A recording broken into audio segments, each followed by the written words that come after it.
And over the years, there's been interruptions. And as I said when I started this meeting last time, the new chairman has zero tolerance for interruptions. There'll be no interruptions. There'll be no communicating between anyone in the audience and either the witness or members of this committee. If there is, I'm going to immediately pause the hearing. You'll be removed by my good friends here in blue. You will also be banned from coming back here for the next 12 months. It's important. We respect the First Amendment here. There's all kinds of places you can communicate outside of this room, but we're doing America's business here, and it's important that we focus on it, that we're efficient. We're always short of time, so we ask everyone to respect that. If you don't, there's consequences. So with that, Madam Chairman, did you have anything to add to that, or Madam Ranking Member? I certainly support making sure that this hearing can be done in an orderly way that allows the witness to testify and allows members of the committee to ask their questions. So I support the chairman's efforts. Well, thank you very much. And with that, I'm going to make an opening statement. I will then refer to the ranking member to make an opening statement. We then have some distinguished colleagues to introduce. You got time to sit through our opening statements, or do you want to do your introduction? I know you both have important things you have to do. Your choice.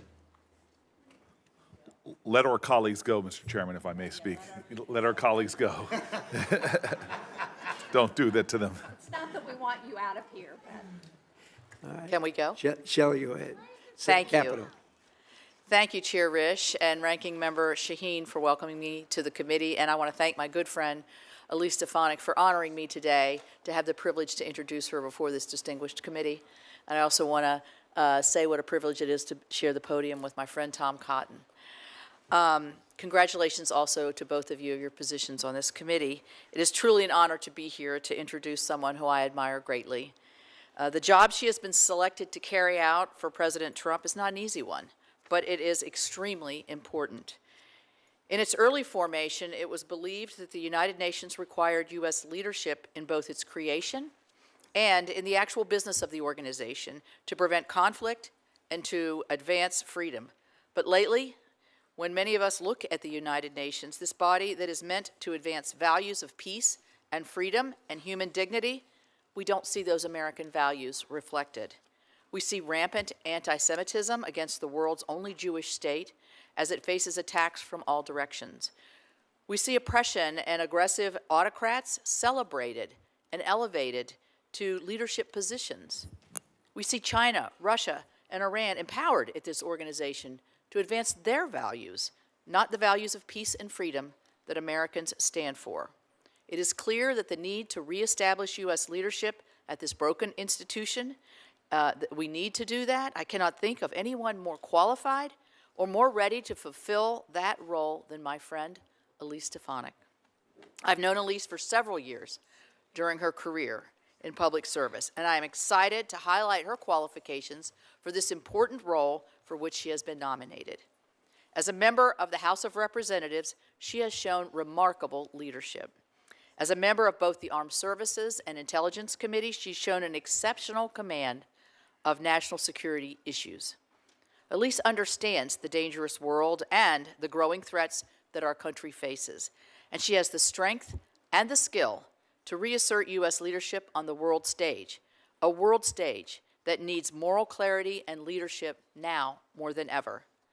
Elise has shown that moral clarity by exposing, she has shown her moral clarity by exposing anti-Semitism on our college campuses.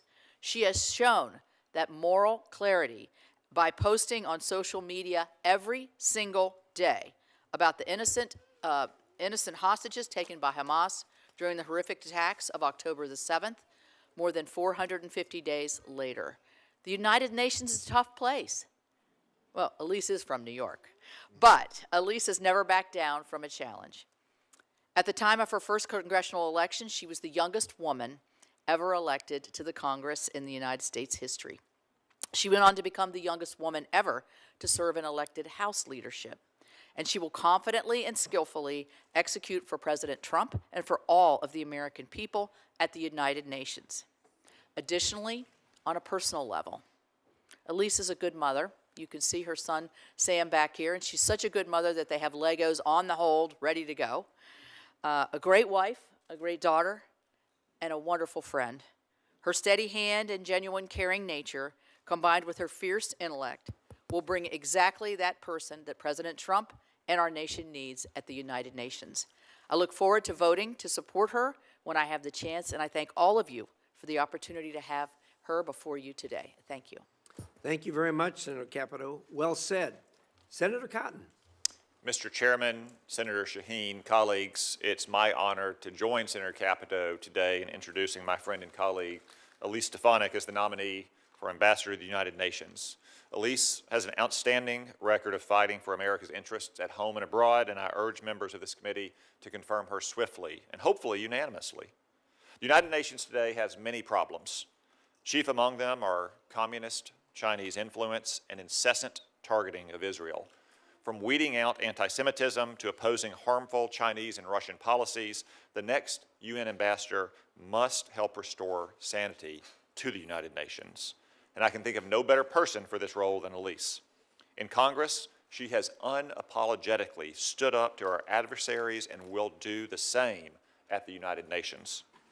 As a senior member of the House Armed Services Committee and the House Intelligence Committee, Elise understands the stakes of our competition with Communist China.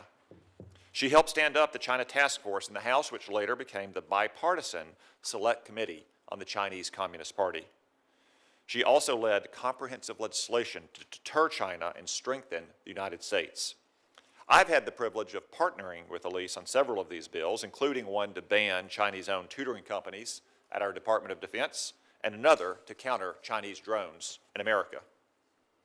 I'm also confident in Elise's ability to stand up for Israel against the United Nations' often blatant anti-Semitism. She has long advocated for billions of dollars for Israeli capabilities like the life-saving Iron Dome and critical anti-tunneling technology. Her questioning of college presidents in defense of Jewish students set off shockwaves around higher education, resulting in the resignation of the Harvard and University of Pennsylvania presidents. She's also been a tireless advocate for hostages taken by Hamas. Elise has dedicated her career to public service. She started out working in the Bush White House before joining Congress to serve the people of northern New York. To her constituents, she's best known for working across the aisle to improve the lives of New Yorkers. At the UN, I know that she will continue to put Americans first. I commend President Trump for this nomination, and I'm grateful to Elise for once again answering the call of duty. I'd also like to thank her family, whose steadfast support has led her to this moment. Elise and her husband Matt are parents to their 3-year-old son Sam, who is apparently departing at this very moment. I'm sure that one day Sam will look at this moment and Elise's future service with much to be proud of, even if today, like my boys, he thinks it's mostly boring politics stuff. So today I'm here to happily and proudly offer my strong support to this dedicated public servant and American patriot, our next ambassador to the United Nations, Elise Stefanik. She's the right person for the job, and I encourage all of my colleagues on the committee and in the Senate to process her nomination promptly and unanimously. Thank you, Mr. Chairman and Senator Shaheen. Well, thank you, Senator Cotton, and again, well said. So both of you, I know you've got things that you've got to attend to, and we appreciate you coming to the committee and helping us out. Representative Stefanik, welcome to our committee. You'll find us kind and generous most of the time, and we look forward to hearing from you. Senator Shaheen and I are going to make a few remarks, and then we'll yield to you and hear what you have to say. First of all, let me start by saying there is great difficulty at the United Nations today, and I'm confident President Trump's nominee can help bring much-needed change.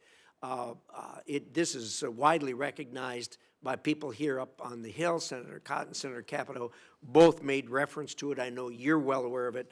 One of the unfortunate things, and maybe this hearing will help, is the vast majority of the American people do not recognize the deterioration that has happened at the United Nations and how it has strayed from its original purposes. There is great difficulty there. I think that we need significant change. As threats from China, Russia, North Korea, and Iran continue to grow, Representative Stefanik, your position will be at the heart of the U.S. efforts to stand up to the authoritarian axis that seeks to undermine the United States at every turn and to ensure our partners and allies are also doing their part. I know you're up to that task. The UN was founded to be a force for peace and stability in the world, an admirable goal. It's not working. Since its founding, the United States has helped shape the UN and has supported it in dollars, lots and lots and lots of dollars, and in spirit.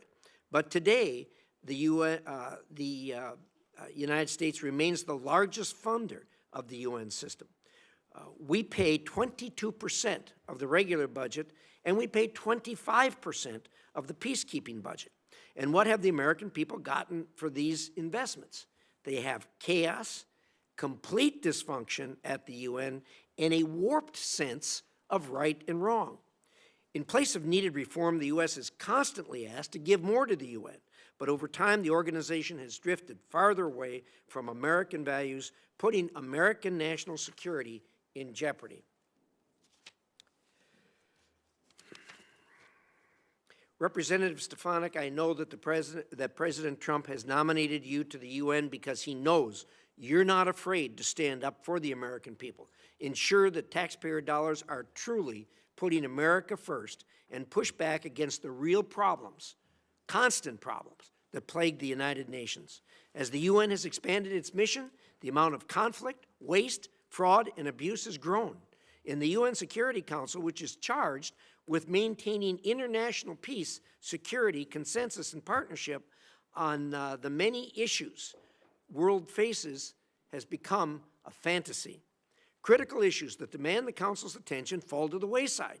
Accountability for Vladimir Putin's invasion of Ukraine, China's grotesque human rights abuses, genocide in the Sudan, regime change in Syria, all go unaddressed by what is supposed to be the leading international organization to resolve these conflicts. As the authoritarian axis grows and competes against democratic nations, the UN will descend back into the paralysis that has marked the Cold War if it continues on its course, which it has no indication it is changing. To make matters worse, our adversaries have weaponized the UN against Americans and democratic interests. Prior to the fall of Assad, Putin used the Security Council to block any action to hold the Assad regime accountable for its crimes against humanity. China has used its malign influence to block attempts to discuss the Chinese government-sponsored genocide against the Uyghurs, and they have blocked our ally, Taiwan, from fully participating in the UN. China also manipulates the UN personnel system, which we all know, and they've used it to install Chinese diplomats into the UN bureaucracy that only serve China's goals and interests. There is a deep, deep anti-Israel bias within the United Nations that has only grown stronger since Hamas's horrendous, unprovoked attack against Israel on October 7th.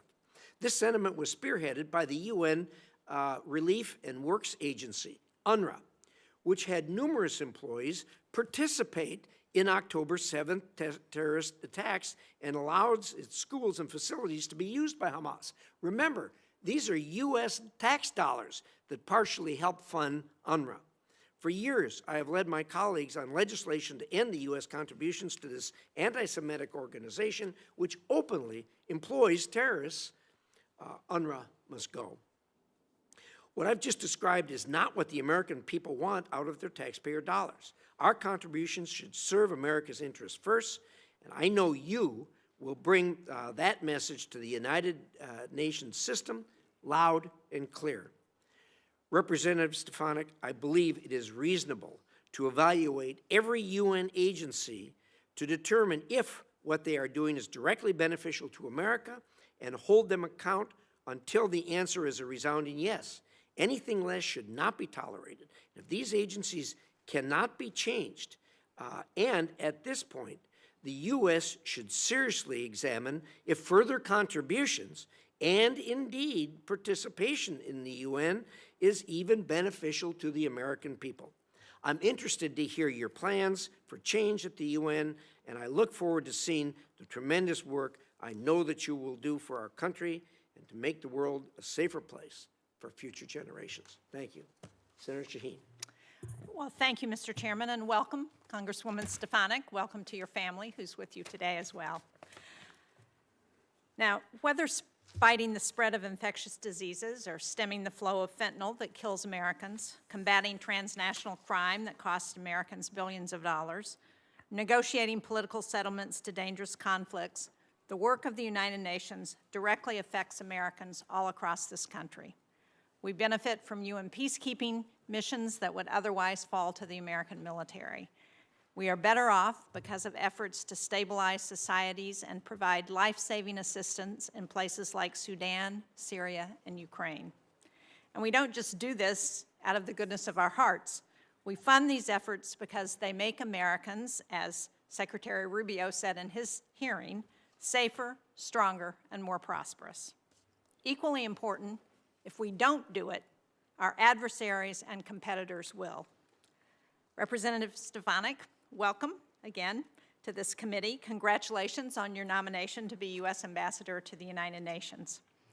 From working in the Bush administration on the Domestic Policy Council to being the youngest woman elected to Congress, you have strong credentials and the relevant experience for this role. But today I'd really like to hear your vision for the United States at the United Nations. I've certainly taken note of the skepticism in the United Nations expressed by others in the incoming administration and also expressed by your introducers today and Chairman Risch. In the past, you have voted to defund the United Nations and its specialized agencies. Certainly, I would agree that the United Nations is an imperfect body, but the UN is also a force multiplier of American taxpayer money. U.S. disengagement is something our adversaries want, especially Russia and China. At his hearing last week, Secretary Rubio said China is our most potent and dangerous adversary, and Beijing's contribution to the UN is almost 7 times what it was 2 decades ago. China has had great success increasing the number of nationals employed at the UN, and so when we cut back, they are ready and very eager to fill that void. Under the first Trump administration, the U.S. withdrew from UNESCO, an agency that, among many things, combats anti-Semitism and establishes international technology standards that affect our industries. When we stepped back, Beijing stepped in and is now UNESCO's largest financial contributors. So I'm really interested in your thoughts on how the U.S. can compete with China across every United Nations agency. One agency at the UN that I think is particularly important is the UN Population Fund, or UNFPA. Globally, 1 in every 5 girls is married before reaching age 18. Too many girls in too many countries, as you know very well, face female genital mutilation and forced child marriage. UNFPA provides critical reproductive and maternal care. It reaches 3 times as many countries as our bilateral family planning program. And in some areas like Darfur and Kordofan, it is the main provider of life-saving reproductive health supplies. Things like childbirth delivery kits that reduce infection for women giving birth outside clinical settings. I believe its work is irreplaceable. Now, if confirmed, I hope we can work together to advance United States interests at the UN. Because when the United States takes a leadership role at the UN, Americans and people around the world are better off. Thank you, Mr. Chairman. I welcome the testimony of Congresswoman Stefanik and hearing her views. Thank you so much, Senator Shaheen. And Representative Stefanik, the floor is yours. Chairman Risch, Ranking Member Shaheen, distinguished members of the Senate Foreign Relations Committee, thank you for the opportunity to appear today. I would also like to thank the senators from both sides of the aisle who met with me over the past several weeks. It is the honor of my lifetime to earn President Trump's nomination to serve in his cabinet as U.S. Ambassador to the United Nations. If confirmed, I stand ready to implement President Trump's mandate from the American people to deliver America First, peace through strength, national security leadership on the world stage. Before I begin, I'd like to personally recognize my family. We all know in public office that we would not have the opportunity to serve were it not for the support of our loved ones.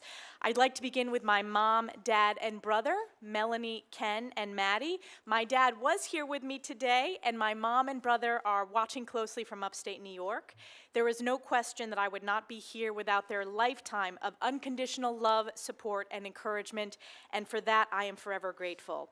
I also want to thank my incredibly supportive husband, Matt, who is also here, and of course, most importantly, our pride and joy, our 3-year-old son, Sam, who made his debut in the U.S. Senate. He is comfortable on the House side, it's new in the Senate, so thank you for the warm welcome.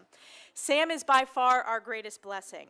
Of all the titles I have held, Congresswoman, Chairwoman, Representative, or Ambassador if confirmed, my most important title will always be Mom.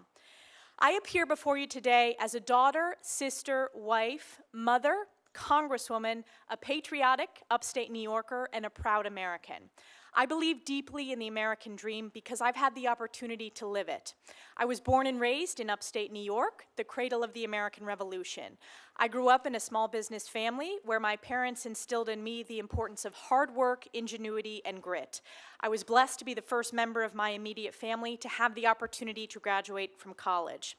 I graduated from Harvard with honors and then worked at the White House, in the West Wing, on the Domestic Policy Council, and in the Chief of Staff's office. After nearly a decade working in public policy in Washington, I returned home to work in my family's small business and decided to run for Congress. In 2014, I was elected to Congress, making history as the youngest woman ever elected at the time. In Congress, I have fought tirelessly for the hardworking families of New York's 21st District, delivering significant bipartisan results for my constituents. I was elected by my colleagues to serve as the House Republican Conference Chair, becoming the highest-ranking woman in Congress at the time and the youngest woman of either party to serve in top elected House leadership. And over the last decade, I have served on the House Armed Services Committee, the Intelligence Committee, the House Education and Workforce Committee, and I'm proud to be the longest-serving woman on both the Armed Services and Intelligence Committees. On these national security committees, I have legislated on a number of critical issues ranging from military readiness, emerging technologies like artificial intelligence, quantum computing, and cybersecurity, to missile defense. I have worked to enhance American intelligence capabilities, strengthen our alliances and partnerships, and deter our adversaries. On the Education Committee, I have been the leader in combating anti-Semitism in higher education. My oversight work led to the most viewed testimony in the history of Congress. This hearing with university presidents was heard around the world and viewed billions of times because it exposed the anti-Semitic rot in colleges and universities and was a watershed moment in American higher education. When discussing this nomination with President Trump, the President shared with me that he sees great promise in the United Nations if it focuses on its founding mission of international peace and security. President Trump has long advocated for peace and no new wars. He delivered the Abraham Accords, the largest step to regional peace in the Middle East in a quarter century. If confirmed, I will work to ensure that our mission to the United Nations serves the interests of the American people and represents President Trump's America First, peace through strength foreign policy. As the world faces crisis after crisis, with hostages, including Americans, still held in Hamas's captivity, to national security challenges ranging from China, Russia, North Korea, and Iran, it has never been more critical for the United States to lead with strength and moral clarity. This is especially important regarding our most precious ally, Israel, who faced the bloodiest day for the Jewish people since the Holocaust on October 7th, 2023. As a member of Congress, I also understand deeply that we must be good stewards of U.S. taxpayer dollars. The U.S. is the largest contributor to the UN by far. Our tax dollars should not be complicit in propping up entities that are counter to American interests, anti-Semitic, or engaging in fraud, corruption, or terrorism. We must invest in programs to strengthen our national security and deliver results. To increase the efficacy of UN programs, we must drive reform. If confirmed, I will be the first UN ambassador in over 2 decades to come directly from Congress, and I have deep respect and understanding of the oversight and appropriations role of the legislative branch, and I look forward to using my strong House and Senate relationships to deliver these much-needed reforms. We are truly at a critical point in history. The world must be reminded of the key mission of the United Nations and America's role as its formative leader. Following the devastation, carnage, and Holocaust of World War II, the world was desperate for peace, stability, human rights and dignity, and world order. As outlined in Article 1, Chapter 1 of the UN Charter, the purpose of the United Nations is to maintain international peace and security, develop friendly relations among nations based on a shared respect for the principle of equal rights, solve international problems, and harmonize the actions of nations in the attainment of common ends. The UN has not lived up to this founding mission, and we must demand better. It is imperative to ensure strong American leadership at the United Nations. I share President Trump's vision of a UN reformed by strong America first, peace through strength, and a return to this founding mission of promoting peace and security around the world. In closing, I will forever be grateful to my constituents in New York's 21st District for giving me the opportunity to serve them as their voice at the highest levels of Congress. 10 years ago, upstate and North Country voters took a chance on a young, first-time, unknown candidate who very few believed could win. So I just want to thank the hardworking families, small businesses, farms, law enforcement officers, military families, veterans, seniors, so many with whom I've had worked so closely to deliver results on behalf of our communities. Thank you especially to my extraordinarily dedicated staff in both the district and in Washington offices for serving tirelessly for the past decade. If confirmed, my family and I are excited for this next chapter to serve on President Trump's cabinet in this role, and I commit to the American people that I will work my very hardest in the coming years to lead with moral clarity and American values. Thank you, and I look forward to your questions. Thank you very much, Congressman. We appreciate those remarks, and what we're going to do now is we're going to do a round of questions. We're going to do 5-minute questions. The ranking member and I have discussed that and agreed to that.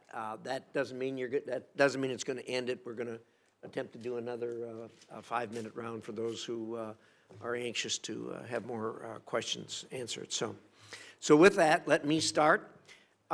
First of all, I was impressed to hear what President Trump has always insisted on and has certainly talked to us about, and that is the fact that the founding mission of the UN is such a bright and brilliant light. The difficulty is the execution of their mission bears no resemblance to what their original mission was, which is really unfortunate. And we have in the past, and I hope in the future, rely more and more on doing bilateral and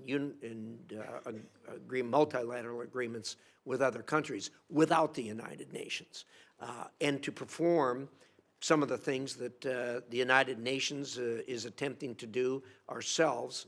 We're the United States of America, we can do anything, and we certainly can perform those functions.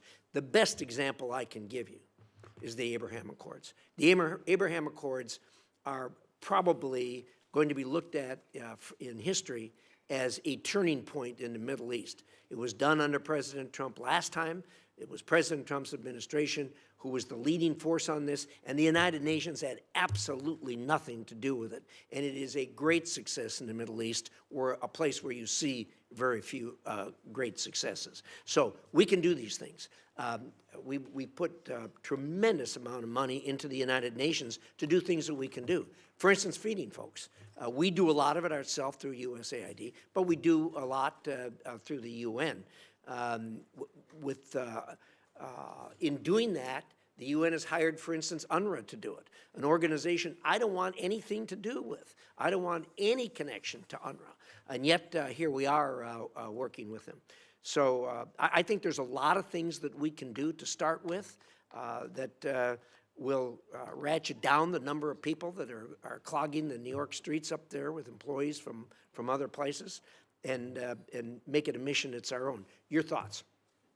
Thank you, Chairman Risch. I wanted to point out, and I'm glad you referenced the Abraham Accords. I think we can look to the success of our bilateral relationships and various multilateral partnerships and build on that within the UN. For example, we have the Abraham Accords caucus in the Congress. I think we should consider starting an Abraham Accords caucus within the United Nations to build on President's success delivering that historic result, the greatest breakthrough for normalization in the Middle East in over a quarter of a century.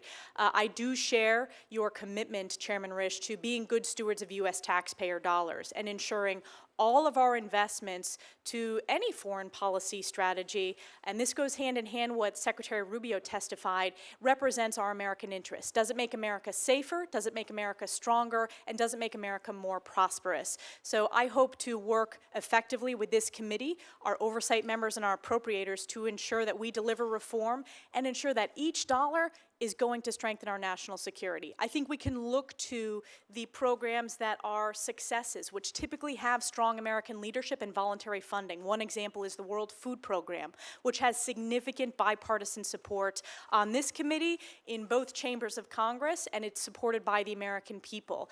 And oftentimes, the most successful agencies within the UN, they have transparency, accountability standards, and are led either with strong American leadership or allied countries. So that's a bit of feedback to your question. Well, thank you. I appreciate that.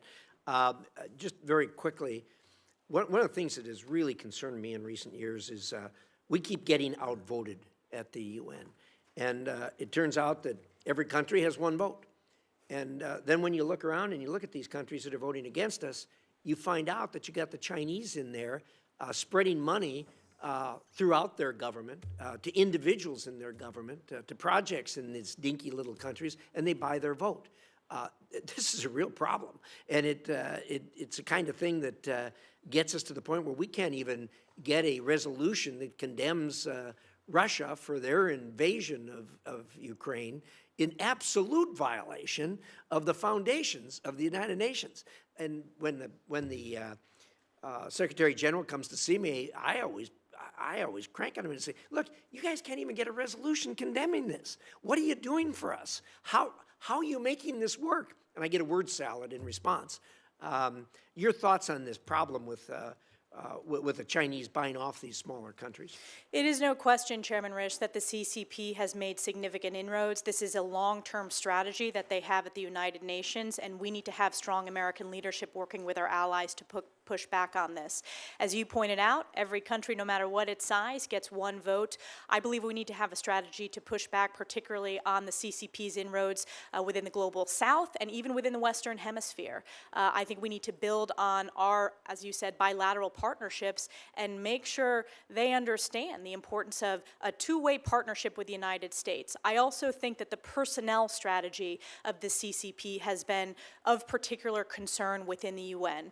Clearly. China has made inroads in placing CCP leaders and Chinese diplomats in positions as head of various sub-UN agencies, but also at the most junior level. So we need to have a human capital strategy working with our allies to push back on that. I appreciate your thoughts in that regard, and I certainly have no objection to countries having a vote. What bothers me is that the corruption and the fraud when the Chinese buy off that vote with money is just flat wrong.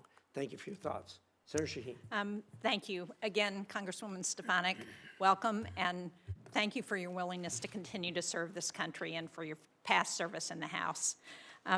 While I think we would all agree that the UN is not perfect, it is a force multiplier for the U.S., and it's a prime example of global burden sharing in times of crisis. I was pleased to see that the Trump administration will maintain this position, U.S. Ambassador to the United Nations, as a cabinet-level position. Now,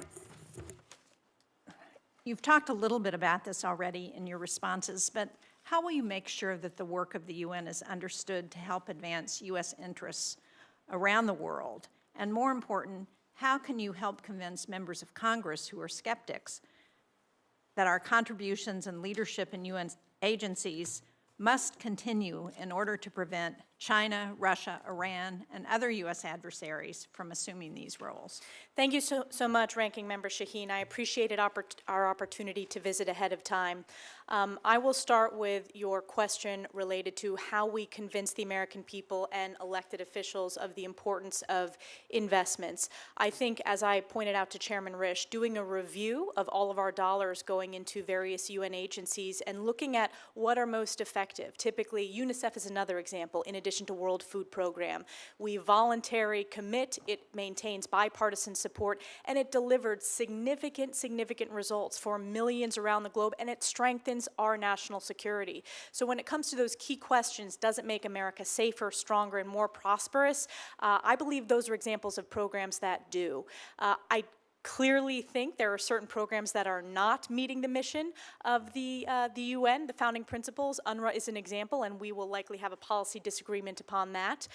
But I think we need to roll our sleeves up, deliver reforms, and make sure that our dollars are going to programs within the UN that work, that have a basis in the rule of law, that have a basis in transparency and accountability, and strengthen our national security and our partnerships.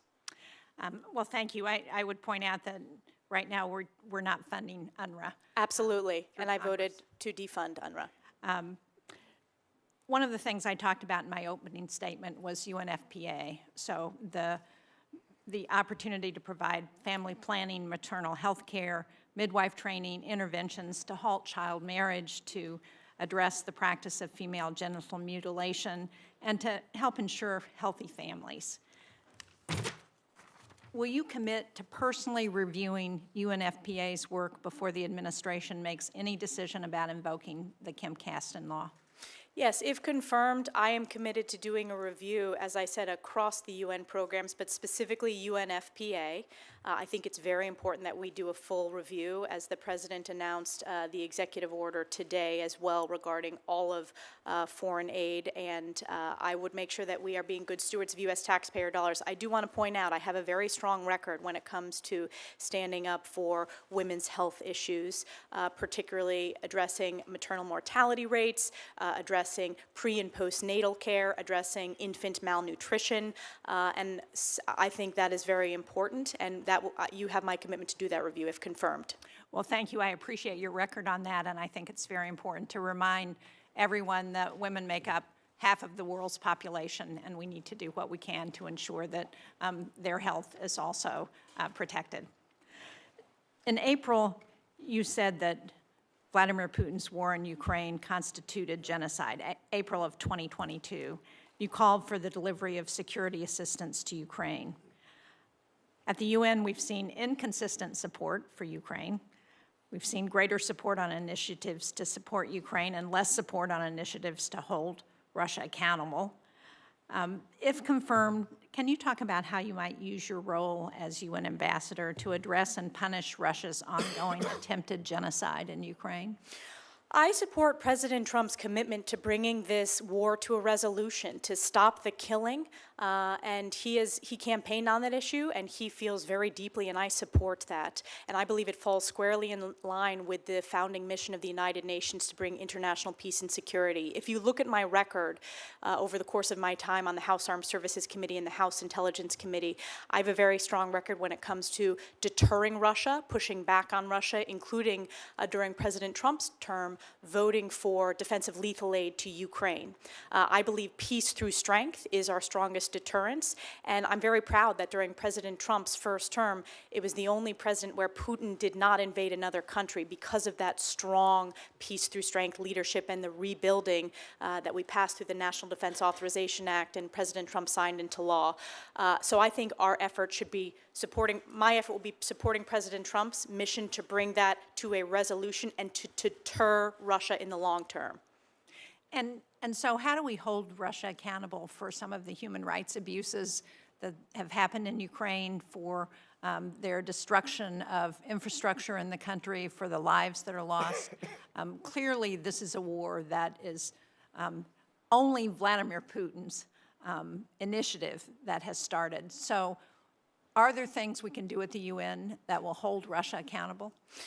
Certainly, it's going to be important to support President Trump's approach with his special envoy to address and bring that to a resolution. And I will work with the National Security Council and my colleagues in the cabinet who sit in the national security spaces to use this position at the United Nations to support his strategy and give him maximum flexibility to bring this to a resolution. Thank you. Thank you, Mr. Chairman. Thank you. Senator Ricketts. Thank you, Mr. Chairman. Congresswoman Stefanik, welcome to the committee, and thank you very much for stopping by my office so we could have a chance to talk before this committee. And I really appreciate your service to our country and look forward to the strong credentials you bring to the table to be our UN ambassador. Winston Churchill said that the UN was set up not to get us to heaven, but only to save us from hell. And we've talked about the corruption that's going on there, the mismanagement, the rot, and so forth. And you've mentioned already this concept that we have to have reform there. That's going to be very important. And we've also talked about how much American taxpayers put into the UN, $18 billion a year. And to put that in perspective, in 2022, that was more than 185 other member nations combined. Chairman Risch mentioned what the percentages of, 22% of their overall budget most recently and so forth. So we invest a lot there. We've talked about these reforms. Do you believe that we can leverage the money that we're putting into the UN to drive the reform? So, for example, can we say to the UN, hey, we're going to put money into these programs if, for example, they establish some of the transparency you were talking about. And if you don't do that, we're pulling our money out. Is that one of the ways that we can drive reforms? Absolutely, and I believe we have to. We owe that to American taxpayers to ensure that all of our dollars and investment represent our values and answer the key questions of, does it make America safer, stronger, and more prosperous? So that is really important to me as an elected official currently, representing. I understand we have to be good stewards of U.S. taxpayer dollars. So I think that is a key tool for us to demand greater reforms and transparency. Great. One of the other things that we've also talked about as well is how Communist China has used the UN to push its interests, and the chairman laid out some of the problems with what Communist China is doing. What can we do to be able to get more U.S. leadership into these different committees to kind of combat that? We need to have a strategy, and this came up in virtually every conversation with senators from both sides of the aisle, and it needs to be a long-term strategy working closely with our allies and our partners, both at the most junior levels and at the more senior levels within the UN. We need to make sure that we're running candidates, either American or allied nations, in the elections process for key leadership posts within the UN system. We need to pay particular attention, I believe, to the technical organizations, whether it's telecommunications, whether it's civil aviation. And another way is we need to ensure Taiwan has maximum meaningful participation in international organizations. I also believe it's important to ensure that the language, because we have seen China trying to insert their specific language, which is counter to our values, we need to have very strong Mandarin expertise and really keep a close eye on that as well in all the documents and statements coming out of the UN system writ large. So do you have specific plans to be able to start recruiting more Americans or allied nations people into the UN to be able to do it? And I'm going to kind of add on to that, because if you go back to, I think, between 2009 and 2021, the Communist China has increased its employment of its nationals in the UN by 85%. So it's not just about leadership of different agencies, but it's also about how many people just work there in the UN that, of course, we'd be naive to think that they're not driving Communist China's agenda through the UN, whatever role they have. So can you talk a little about how the strategy for getting more people leadership, but also how do we recruit more Americans or other allied people just to do the work of the regular UN? I think we have to have a mission to recruit at the most junior levels to work their way up into the system. I also think we need to have a strategy working with Secretary Rubio to ensure that we have the highest caliber, which we do, of course, in terms of those that are serving at the U.S.-UN mission, and also provide that expertise of challenges within the Indo-PACOM region. I think that is very important, and I intend to also have opportunities to partner with, whether it's higher education institutions, whether it's private sector, whether it's opportunities in each of your states or each of House members' districts for ideas that we can help address this long-term personnel challenge. Yeah, I think that's going to be a key thing for us to be able to reach out and find new ways to be able to recruit people in, because if we don't have our people in the UN, we're just leaving it open to communist China to be able to do what they're doing. And this is one of the ways they're trying to displace us as the world power, as Xi Jinping has laid out very clearly that he wants to do. So I look forward to potentially another round of questioning. So thank you, Mr. Thank you Chairman. very much, Senator Ricketts. Senator Coons. Thank you, Mr. Chairman, and thank you, Congresswoman, for your willingness to continue serving. My welcome to your family, to Matt and to Sam, who I hope will get to enjoy some of this hearing in person. And I enjoyed our conversation and look forward to working with you. I'll just continue briefly on the conversation you were just having with Senator Ricketts. I think our global network of alliances and partnerships and our values are critical to our strength, stability, prosperity, our security, and we've got a global network of allies. China does not. They have nervous neighbors, they have client states, they use coercion, but they do not have genuine allies, as we do. And so they have made a concerted effort to use the UN system to advance their interests, both their different idea and standards for human rights. We believe in an individual right to liberty. They talk about collective rights. We have different standards. We want 6G to be built out on US and Western friendly standards. They want their standards. So I couldn't agree with you more that fighting for leadership of technical organizations. In the previous Trump administration, I worked closely with his PTO director to make sure that the World Intellectual Property Organization wasn't run by a PRC national, and the ITU, as we spoke about. So I think it's critical.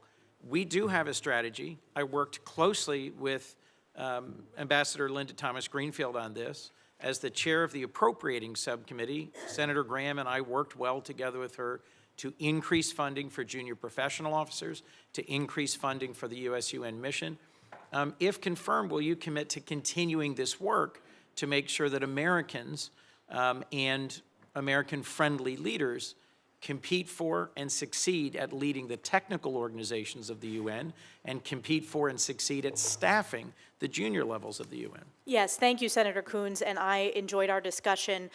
This is one of my top priorities, and this, you're seeing it came up in, as I mentioned, every single conversation. I think the success story of successfully having a candidate defeat China's candidate in the Intellectual Property Organization, that is a model that we need to continue to use in these other technical organizations.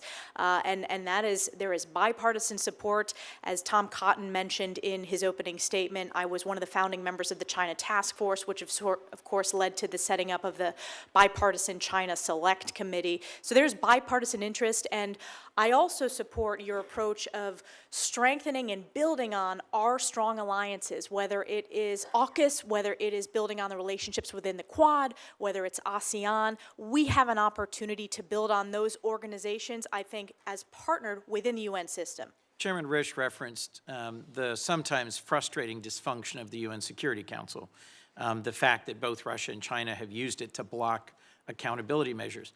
The General Assembly did pass an overwhelming resolution condemning Russia's brutal invasion of Ukraine, but we couldn't get it through the Security Council. The Security Council did, in September, unanimously pass, because of American leadership, a resolution continuing sanctions, visa bans, an arms embargo for Sudan. So it is not completely without merit. But one of the things the Biden administration advanced was UN Security Council reform to broaden its membership, as you referenced, to include the Global South and to try and move the Security Council more into a functional body. What are your views on what you should do to continue that agenda? Certainly when it comes to UN Security Council reform, it is very complex. It is very challenging with both Russia and China and the veto on the P5. I would want to work with this committee and, of course, the President primarily on any proposals for UN Security Council reform. In my opening statement, when I was referencing reforms, I was mostly talking about ensuring that all of our taxpayer dollars are going to UN entities that function very well. But I am open to having conversations about how to make it work better. I think we need to have a broader strategy reaching out to countries within the global south where China's made significant inroads. They've done it by building ports. They've done it through telecom. It's really been a whole of government approach. And it's obviously not the UN alone. It's working with Secretary Rubio. It's working with USAID, working with USTR, and significant economic investments that are happening in various Don't forget the other DFC. countries. President Trump signed the BUILD Act into law in his first term. The Development Finance Corporation is a critical tool in our toolkit. Before I conclude, I just want to raise my profound concern about an executive order signed yesterday by President Trump that puts a 90-day pause on all development assistance without clarifying the scope of that. Does that include our contributions to UNICEF and the World Food Program, which I think you would recognize, you did recognize, led by Americans, broad bipartisan support, part of the key mission of the UN to promote stability and security by feeding hungry people and bringing stability. Does that include USAID's support to Ukraine's energy grid as Putin continues to hammer civilians through attacks on the energy grid? AID's support for getting energy back online in the midst of winter in Ukraine is pretty critical. Does it include Jordan? A sea of stability in a whole area of chaos. Will development assistance be frozen for 90 days to Ukraine, to our development partnership in the Philippines and the Luzon corridor to compete with China's influence in the region, to Jordan? I hope we can work together to get some clarity, and I hope where there are obvious partnerships that do advance American national interests, that they will move forward quickly. Thank you. Thank you, Senator Coons. Thank you, Senator McCormick. Congresswoman, it's good to see you again.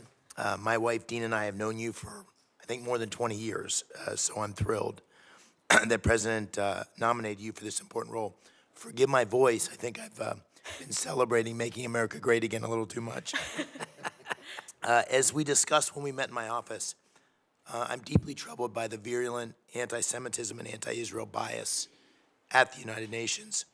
And since Hamas's brutal massacre on October 7th, the Jewish community in Pennsylvania and across our country has seen an explosion in hate. As you know, this is not theoretical for me and for Dina. We live in Squirrel Hill in Pittsburgh, where we had the Tree of Life tragedy, and a painful reminder of where that hate can lead.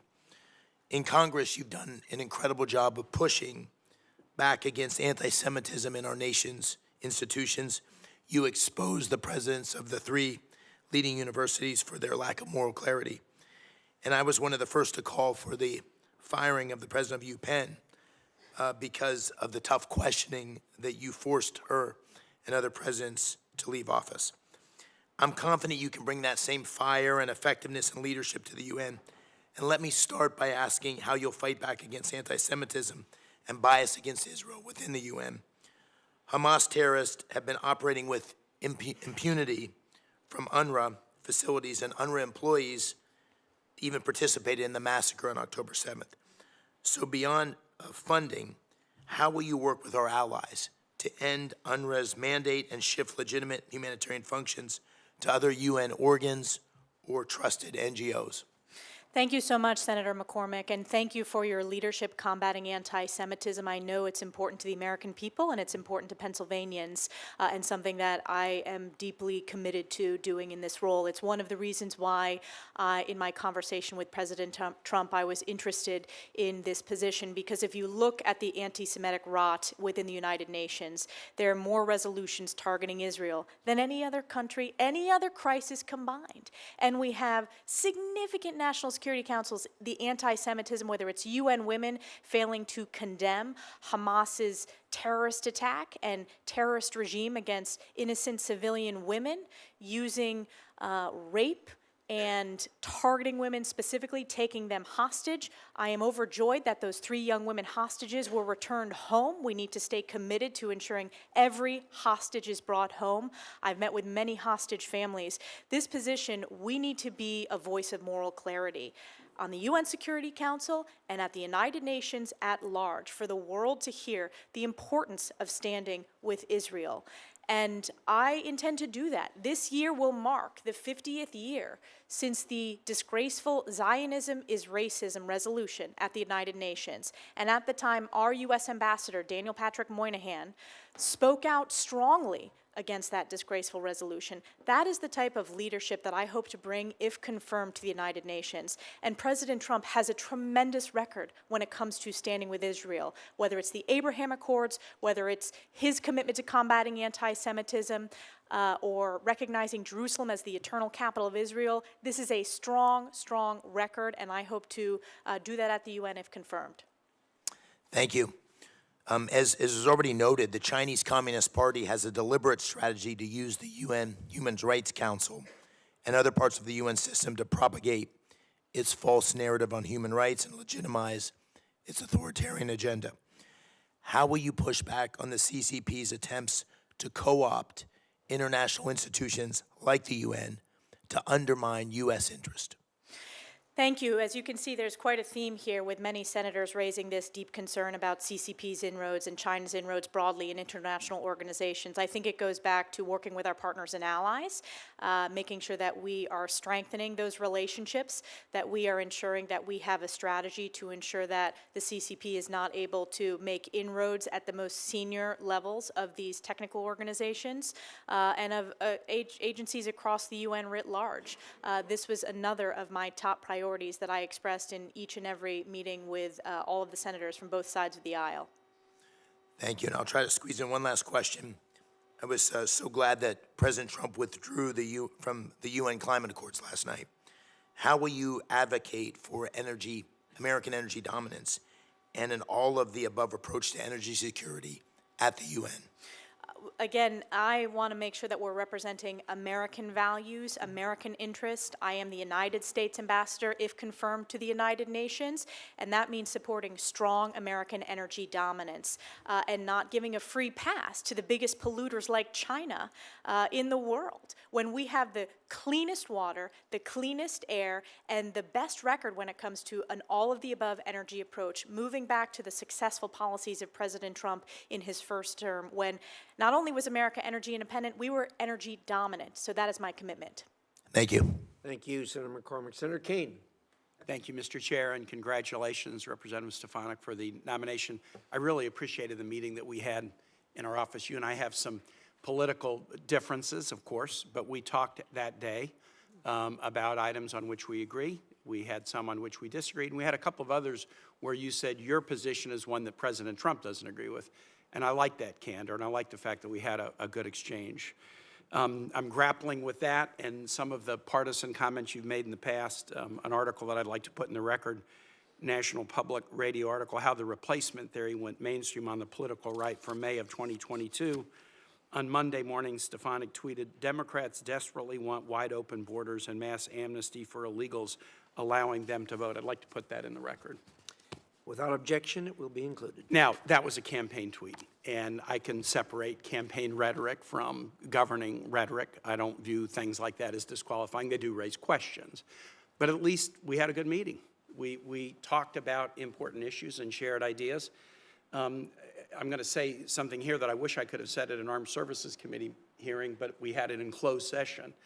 All of the Trump nominees who come before the committees on which I sit have agreed to meet with me, save one, the Secretary of Defense nominee, Pete Hegseth.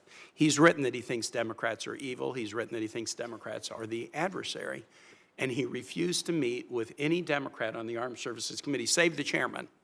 Save the chairman.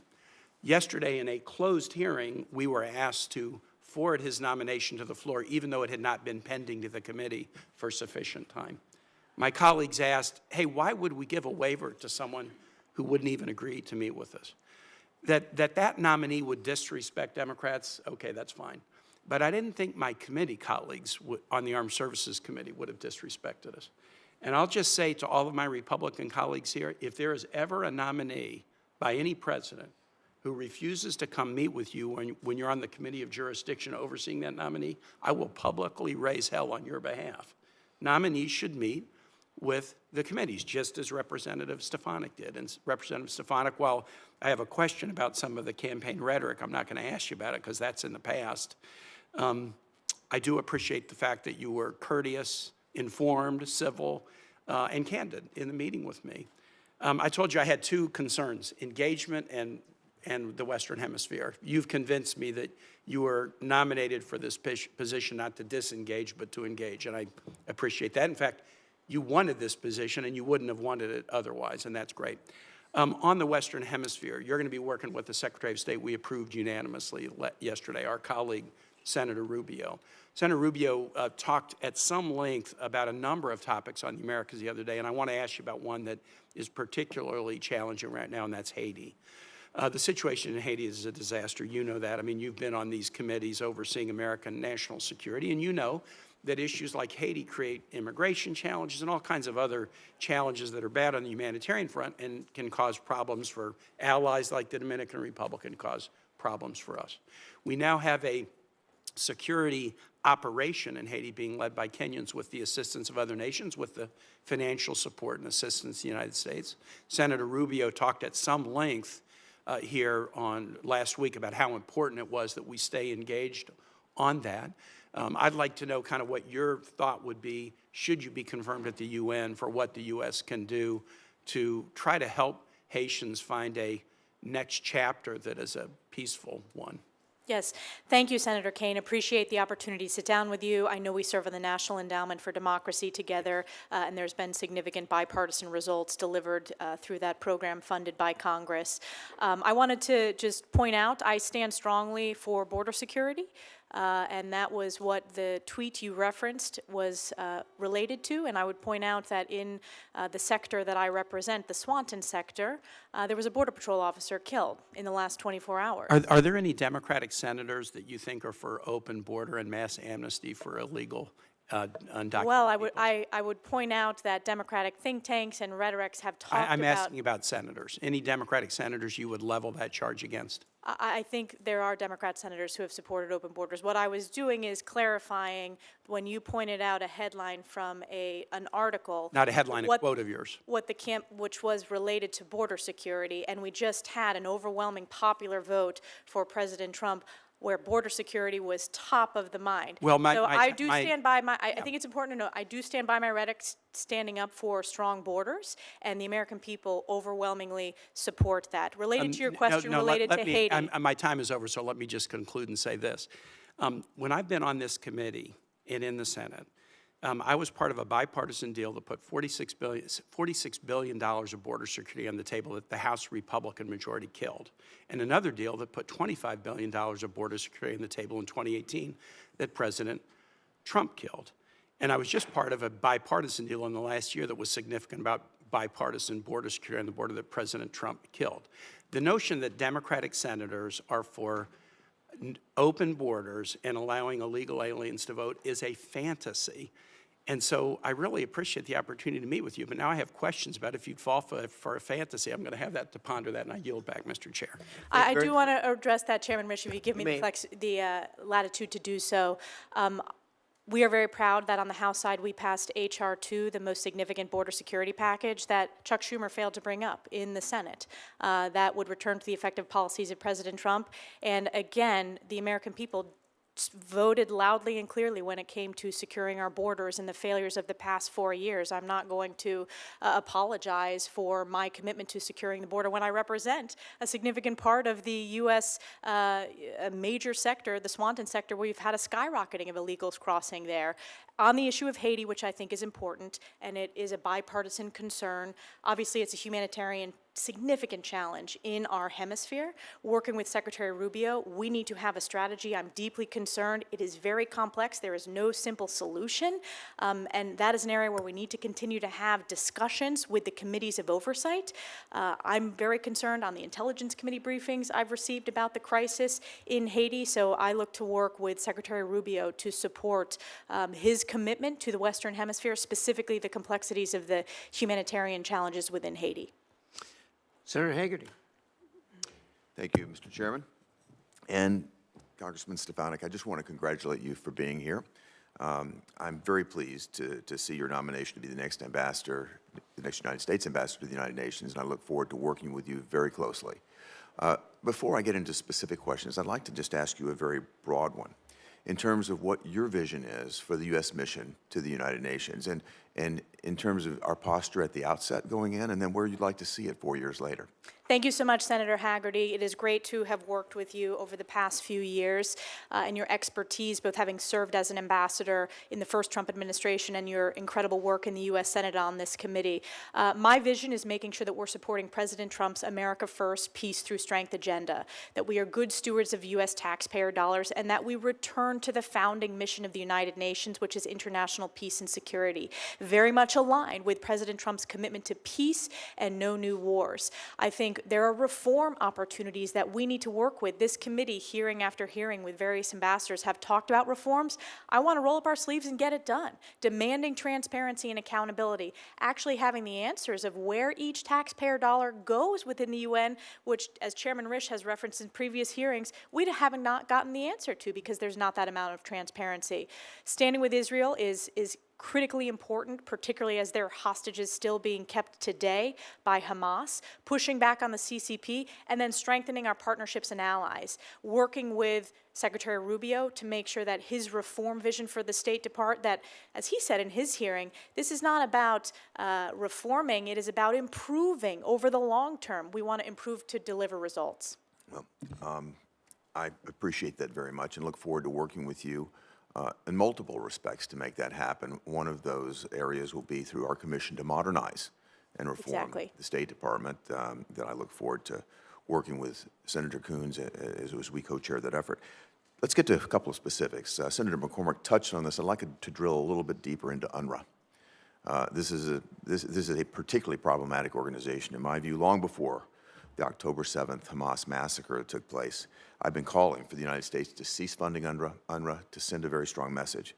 It's been well documented that UNRWA's textbooks teach children to glorify the murder of Jews. Hamas employs UNRWA facilities. They build their own tunnels and facilities underneath them. UNRWA employees even actively participated in the massacre on October the 7th of 2023.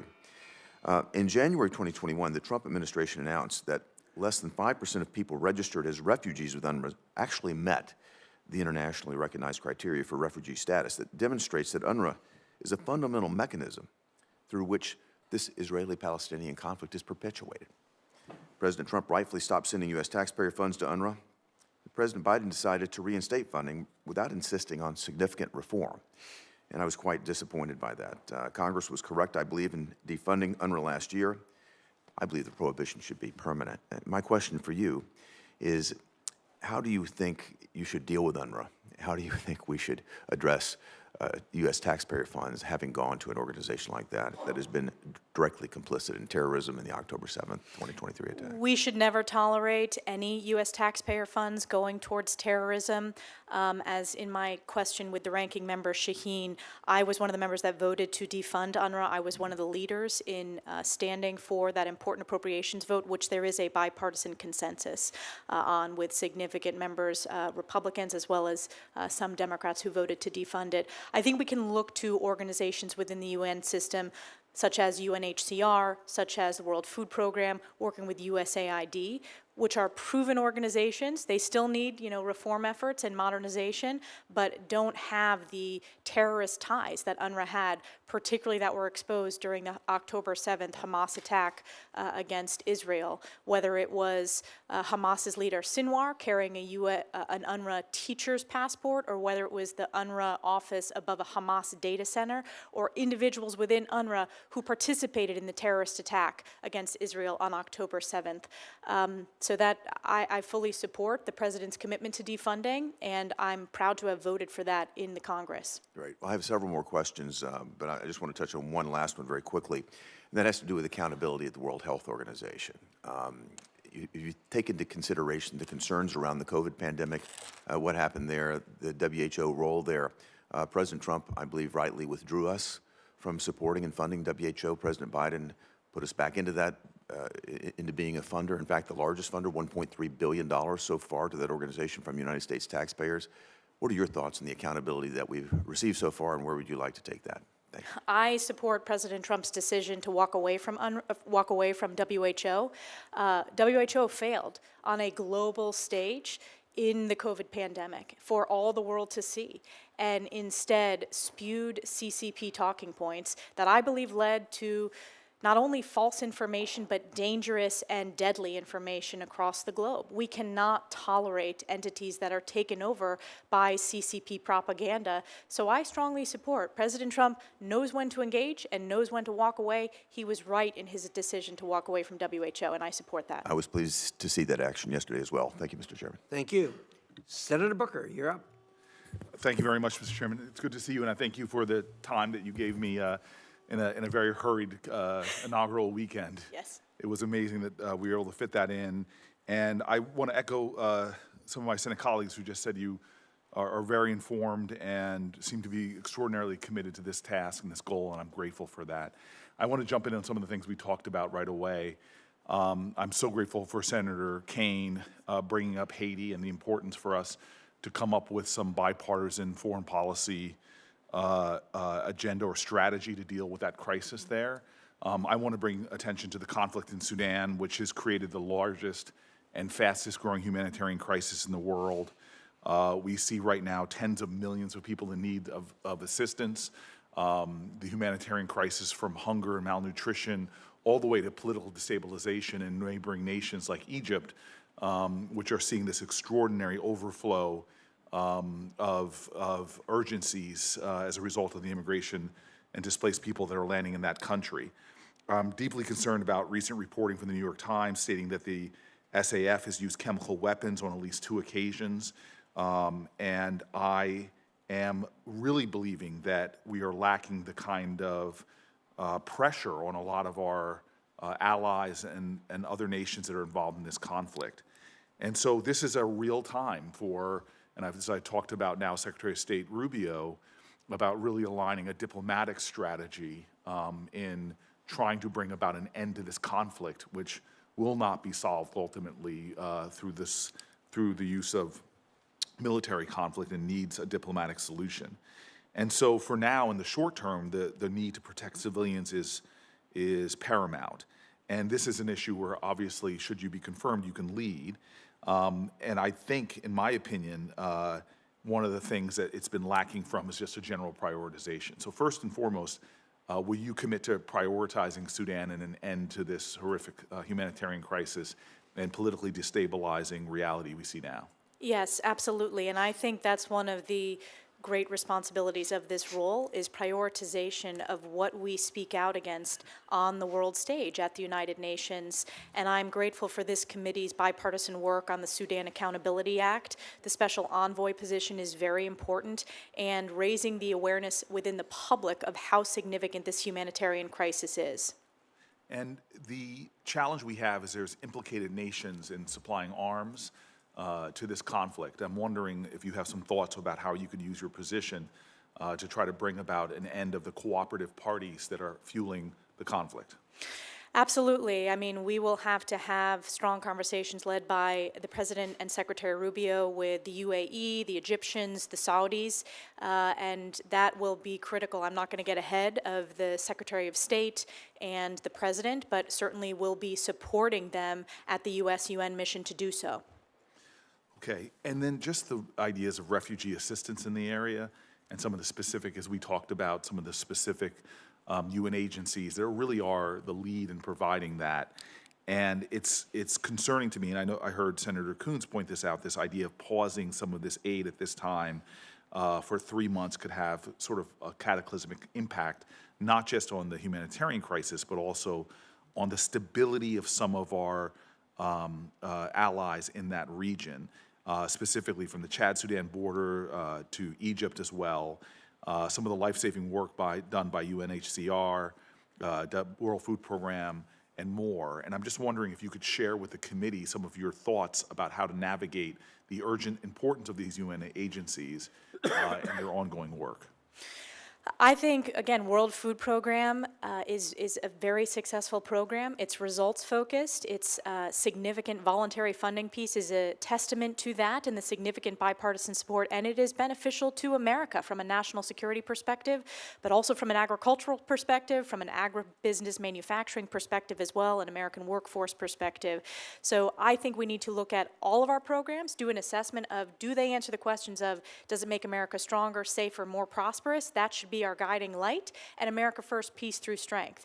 And I am very committed to ensuring that all the UN programs that we do that assessment, and where America leads, I think we're going to come out in top in terms of the efficacy. And I'll just say in conclusion, because my time is up, the challenge we often have is we're reactive to crises, that if investments were made early on in the stability of nations, we could have done much better. And in many ways, with this global power contest between us and the Chinese, we allow them to get advantages from our lack of even engagement or focus. The continent of Africa is the future in terms of humanity. 1 out of every 4 people on the planet Earth will be from the African continent by 2050. It seems that the Russians and the Chinese understand that because they're playing large and significant, and I would say a profoundly disrupting force there. And so having a person in the position in which you're nominated for who is focused on the continent, who is engaged and making sure that we as the United States protect our interests, things that make us safe, strong, and prosperous, and understand that as we look to the future, we have to be in now in helping to avert not only the crises that often begin to destabilize regions and cause fertile ground for terrorism and government overthrows, but also start to develop the bonds of trust and partnership that are necessary for long-term prosperity for us and many of the extraordinary nations who want to ally with us and not the Chinese. Mr. Chairman, thank you. Thank you, Senator Booker. Senator Curtis. Thank you, Mr. Chairman, Ms. Ranking Member. It's great to be here. Representative Stefanik, I enjoy calling you that, at least for now. I feel like I have a little bit of advantage over so many, having served with you in the House, and bring nothing but good comments about your service there and favorable impressions of your work there. Also enjoyed serving with you on the first China Task Force, and appreciate your work in protecting Taiwan and protecting Israel. And to talk just a little bit about Taiwan first and China first, UN Resolution 2758 shifted a recognition of China at the UN from Republic of China to the People's Republic of China, but didn't really address Taiwan and their status and their sovereignty. China has been since working to reinterpret the resolution to reassert sovereignty over Taiwan, and particularly in international organizations. One example of this that kind of jumps out is International Civil Aviation Organization. They've implied Taiwan as part of China in a press release, and this was most noticeably evident during a viral World Health Organization interview at the height of COVID-19. When a Hong Kong journalist asked about Taiwan's pandemic response, the official avoided the question about Taiwan, stating, "We've already talked about China," and all parts of China, implying Taiwan was part of China. I think the American taxpayers, I think you and I would agree on this, should not be subsidizing the salaries of people who undermine Americans' allies. So can we talk specifically about how we counter China's influence in the UN, specifically ensuring that Taiwan gets fair treatment as it comes to China? And there's a lot of organizations, world organizations, that Taiwan can belong to. And we'd love to just hear your thoughts on that. Yes, thank you so much. It's great to see you on this side of the Capitol now, Senator Curtis. It was a real privilege to serve with you for many years in the House. You and I have worked extensively on this issue, both setting up the China Task Force, which led to the bipartisan Select China Committee. As I mentioned in some of the previous questions, I am committed to making sure that Taiwan has the most maximum meaningful participation within the UN system, as it should in all international organizations. We have to be vigilant, both in the long term and the short term, to make sure that China is not able to make significant inroads with the CCP in international organizations. I also want to point out that I have a record on this issue legislatively. Over the past decade, I have voted consistently in support of defensive aid to Taiwan. I believe deeply in deterrence to avoid war in the Indo-Pacific, and you can look at, whether it was the last major vote we took on that defensive aid package, I voted in support of it. Yeah, thank you, and would love to help you in those efforts. I think it's very important for the U.S. and for our taxpayers. I sponsored a bill over in the House that would actually require the State Department to rank the agencies in the UN by order of importance. And you can see on one hand, we have the Security Council, where it's important for us to have a veto vote, and then UNRWA. And yet the State Department insists that these are all equal and all important in the U.S. interest. I understand the President plans to defund some of these. Can you give me a sense from your perspective how you begin to with your team, limited resources, figure out which of these agencies are actually important in the best interest of the United States and which ones we need to address?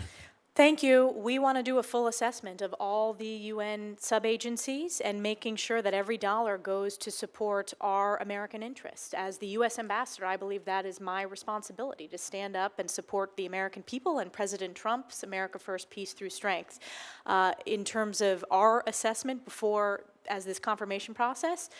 For example, the UN Security Council is in a different position than UNRWA, which I think should be at the bottom of the list. And I have voted to defund UNRWA, and we've discussed that extensively today. But I am interested in that bill and in seeing the outcome of that bill. I would like to see a ranking, and we want to do that assessment working with Secretary Rubio and working with President Trump and the National Security Council to make sure that the programs we're funding represent our values. Sometimes back home, you hear the calls to defund United Nations, and it's more nuanced than that.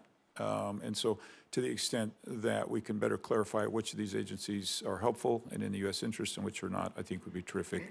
And I think connecting it to the American people directly. For example, take the World Food Program, connecting that to our American farmers. I have a very agricultural district. That's important to make that connectivity to the American people who are very interested in where their taxpayer dollars are going, as they should be. Yeah, thank you very much. I yield my time. Thank you, Senator Curtis. Senator Murphy. Thank you very much, Mr. Chairman. Thank you very much, Representative, for your commitment to the country and your willingness to serve. I deeply appreciate the work that you have done to combat anti-Semitism. I appreciate your commitment to bring that work to the United Nations.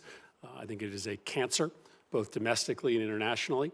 You and I worked together over the last year and a half to dramatically increase funding for the not-for-profit security grant program that sends money to synagogues and Jewish community centers to invest in security upgrades. I'm heartbroken that we need to do that, but it is an important moment to support those communities. I agree that it's a problem you will confront at the UN. It is also a problem, as you have raised, domestically, both on the right and the left. I think anti-Semitism work is best when we call out what's happening on both sides of the aisle. What do you think of Elon Musk, perhaps the president's most visible advisor, doing 2 Heil Hitler salutes last night at the president's televised rally? No, Elon Musk did not do those salutes. I was not at the rally, but I can tell you I've been at many rallies with Elon Musk, who loves to cheer when President Trump says we need to send our U.S. space program to Mars. Elon Musk is a visionary. I'm looking forward to his work in DOGE, the Department of Government Efficiency, and look forward to looking how we can be more efficient and effective, but that is simply not the case. And to say so is the American people are smart. They see through it. They support Elon Musk. We are proud to be the country of such successful entrepreneurs. That is one of our greatest strengths as Americans. Let me share with you what a few Americans have said about it. Evan Kilgore, a right-wing political commentator, wrote on X, "Holy crap, did Elon Musk just Heil Hitler at the Trump inauguration rally? This is incredible. We are so back." Andrew Torba, who's the founder of the right-wing Christian nationalist social platform Gab, said incredible things are happening as he amplified the visual. The Proud Boys chapter in Ohio posted the clip on its Telegram channel with the text "Heil Trump." a chapter of the white nationalist group White Lives Matter posted it on Telegram. Thanks for hearing us, Elon. The white flame will rise again. I could keep going. Over and over last night, white supremacist groups and neo-Nazi groups in this country rallied around that visual. Does it concern you that those elements of the neo-Nazi and white supremacist element in the United States believe that what they saw last night was a neo-Nazi salute? What concerns me is these are the questions you believe are most important to ask to the UN ambassador. I have a very strong record when it comes to combating anti-Semitism. We just had a historic election where President Trump earned historic support from American voters because of his strong leadership combating anti-Semitism, which has been a scourge across the country, skyrocketing since October 7th. So I intend to bring moral clarity to this position and continue to speak out as a voice, as a beacon of light, condemning anti-Semitism at the United Nations, which is representative of President Trump's record and President Trump's promises that he made on the campaign trail. You are right. These are the questions I choose to ask because I think that your work and the administration's work on anti-Semitism only comes with real impact and credibility if it holds both right and left accountable. I simply don't believe that if a member of the squad made that same gesture last night, that there wouldn't be commentary from you and others. So I want to make sure that our work has credibility, and credibility comes with calling anti-Semitism and anti-Semitism behavior out when it comes from both the right and the left. Let me just turn to one issue that has come up several times and ask you for a quick response. The decision to leave the WHO, I think, is a mistake, but I think you would agree that we are going to need to still find a way to play a role internationally in global public health standards. We do not want to let the Chinese essentially set those rules for us because ultimately pandemics will find a way to us. Can you commit to this committee, notwithstanding the decision to leave the WHO, that you're going to make sure we find a way to have impact on the global stage when it comes to global public health rules? I support President Trump's decision to leave WHO. I have a record of that. But yes, I think we need to be the leader in terms of global health. I think that's very, very important. And there are programs within the UN that are very committed to global health. We are the leader when it comes to global health. We need to absolutely continue to be so. Great. Thank you, Mr. Chairman. Thank you very much. Next up, we have Senator Cornyn. You're up next. Oops, I'm sorry. Was Scott? Senator Scott, I'm sorry. You were here at the gavel. Thank you. Thank you, Chairman. First, congratulations on your appointment to be ambassador to the UN. President Trump made a great choice in nominating you. You are the perfect person to carry out his America First policies on the world stage and defend our best interests. Representative Stefanik, the United States helped fund the United Nations, and the goal was always a forum for the world's governments, especially the great powers, to be able to establish and keep peace if possible. This is clearly not what the UN is today. It has been in the eyes of many of our eyes, just complete failure. So what are your thoughts? I think that the UN has not lived up to its founding mission of international peace and security, and that was when I discussed this potential role with President Trump. He said there was great potential if it returns to that founding mission. If you look at the anti-Semitism and the amount of resolutions targeting Israel, that is not meeting the mission of international peace and security. So I also think being good stewards of U.S. taxpayer dollars, looking at the organizations within the UN system that work, that function, that are results-based, that are transparent, accountable, and the American people support them, that they support our national security strategy, versus their parts within the UN that I'm deeply concerned about that I think are very in need of reform. Thank you. Now on to Israel. The UN has a long history of disproportionately targeting Israel with resolutions, inquiries, and sanctions. Specifically, Agenda Item 7, which mandates the discussion of alleged Israeli human rights abuses at every session. This agenda item is unique to Israel and is not applied to any other nation like China, Russia, Iran, North Korea, Cuba, or Venezuela, who all have documented severe human rights abuses. Given that U.S. funding indirectly supports investigations and resolutions that single out Israel, What is your plan to increase transparency and accountability in the allocation of UN resources and American taxpayer dollars? I think this is a key question that I want to work with this committee. The chairman has spoken extensively in various hearings about the importance to know where every dollar goes within the UN system, and that is my commitment to do so, to deliver that transparency and accountability as part of this process, assessing all of our UN programs, our funding, to see if they're effective and if they are supportive of American values. And then if they're not, then we need to have serious conversations with our appropriators. Thank you. Many UN member states with barbaric human rights records are quick to criticize Israel while avoiding scrutiny for their own bad behavior. How do you plan to hold them accountable? I think holding them accountable with our voice is very important. Speaking out, that was one of the lessons in the committee hearing with higher education, with the colleges and universities.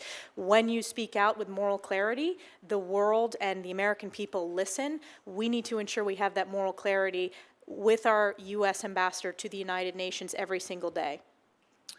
In recent years, there have been calls to withdraw or reduce U.S. funding to UN agencies that are clearly anti-U.S., anti-West, and support the hostile states that use the UN for themselves and against us. What actions are available to you to make clear that the United States will no longer accept being treated this way at an international organization we largely fund? I think President Trump is the strongest commander-in-chief in terms of he knows when to negotiate and he knows when to walk away when organizations are counter to our national security or counter to American interests, whether it's the WHO or whether it is other organizations within the UN system like UNRWA, and I hope to support his leadership in this role. So I look forward to your tenure at the UN. I assume you'll be there Trump's entire term. At the end, what would you consider to be your success? What would you hope to say you accomplished in your 4 years? I would hope to accomplish support of President Trump's America First, Peace Through Strength. I would also hope to accomplish significant reforms to demand results and efficacy of every dollar that goes to the UN. For decades, this committee on a bipartisan basis has talked about the importance of reform. We need to get that done. I think it fits squarely with this Department of Government Efficiency and one of the major issues that the president campaigned upon. And I also want to make sure that every U.S. taxpayer dollar goes to support making America stronger, safer, and more prosperous, working directly with the Secretary of State to do so. And President Trump campaigned on peace and no new wars. He is the president of peace and no new wars. I also think we have a unique opportunity, for example, to build on the success of the Abraham Accords in this second term, and I hope to support that in this role. Thank you. You're going to do a great job. Thank you, Chairman. Senator Rosen. Well, thank you, Senator Ricketts, for filling in for Chairman Risch, and Ranking Member Shaheen for holding this hearing today. And thank you, Congresswoman Stefanik, for your decade of service in the House, for volunteering to serve our country in this new role. I enjoyed working with you when we were on the House Space Science and Technology Committee. I want to congratulate you again on your nomination. And I do really appreciate your comments today about how you'll tackle anti-Israel bias at the UN, which, of course, I'm also extremely concerned about, but it's precisely because of that bias that I believe we must lean in to leadership at the UN, not diminish our role. And as you and I discussed last week, if we're not at the table, our seat will be taken by someone who does not share our values and does not defend our allies. And so I'm going to move on to some other questions that haven't been asked, and I'm going to move on to Lebanon because there's a lot going on. And the UN Security Council Resolution 1701 states there should be no armed presence in southern Lebanon other than the Lebanese armed forces. UNIFIL is charged with monitoring and enforcing this resolution. But instead of disarming, Hezbollah has expanded its military presence, stockpiled weapons, constructed tunnels, often outmatching UNIFIL peacekeepers who are not mandated for broad offensive actions, especially against a terrorist group like Hezbollah. Even in the wake of Israel's successful degrading of Hezbollah forces and the LAF moving into southern Lebanon, it is clear that something has to change. UNIFIL must support the effort if more of these achievements are to be sustained. So, Congresswoman Stefanik, how can the U.S. ensure that UN Security Council Resolution 1701 is fully enforced, and how will you work within the UN system to ensure that UNIFIL can play a significant support role in maintaining security in Lebanon? Thank you, Senator Rosen. It's a very important question. I'm glad you raised it. UNIFIL has not met its mission. It has failed as we've seen the digging of the tunnels, as we've seen tens of thousands of rockets from Hezbollah into Israel. And we've had tens of thousands of Israeli families who have had to leave their homes in northern Israel because of the rockets. We need to ensure that UNIFIL is a peacekeeping mission that we need to do an assessment of. It has failed in its mission, and we're going to have a strategy moving forward.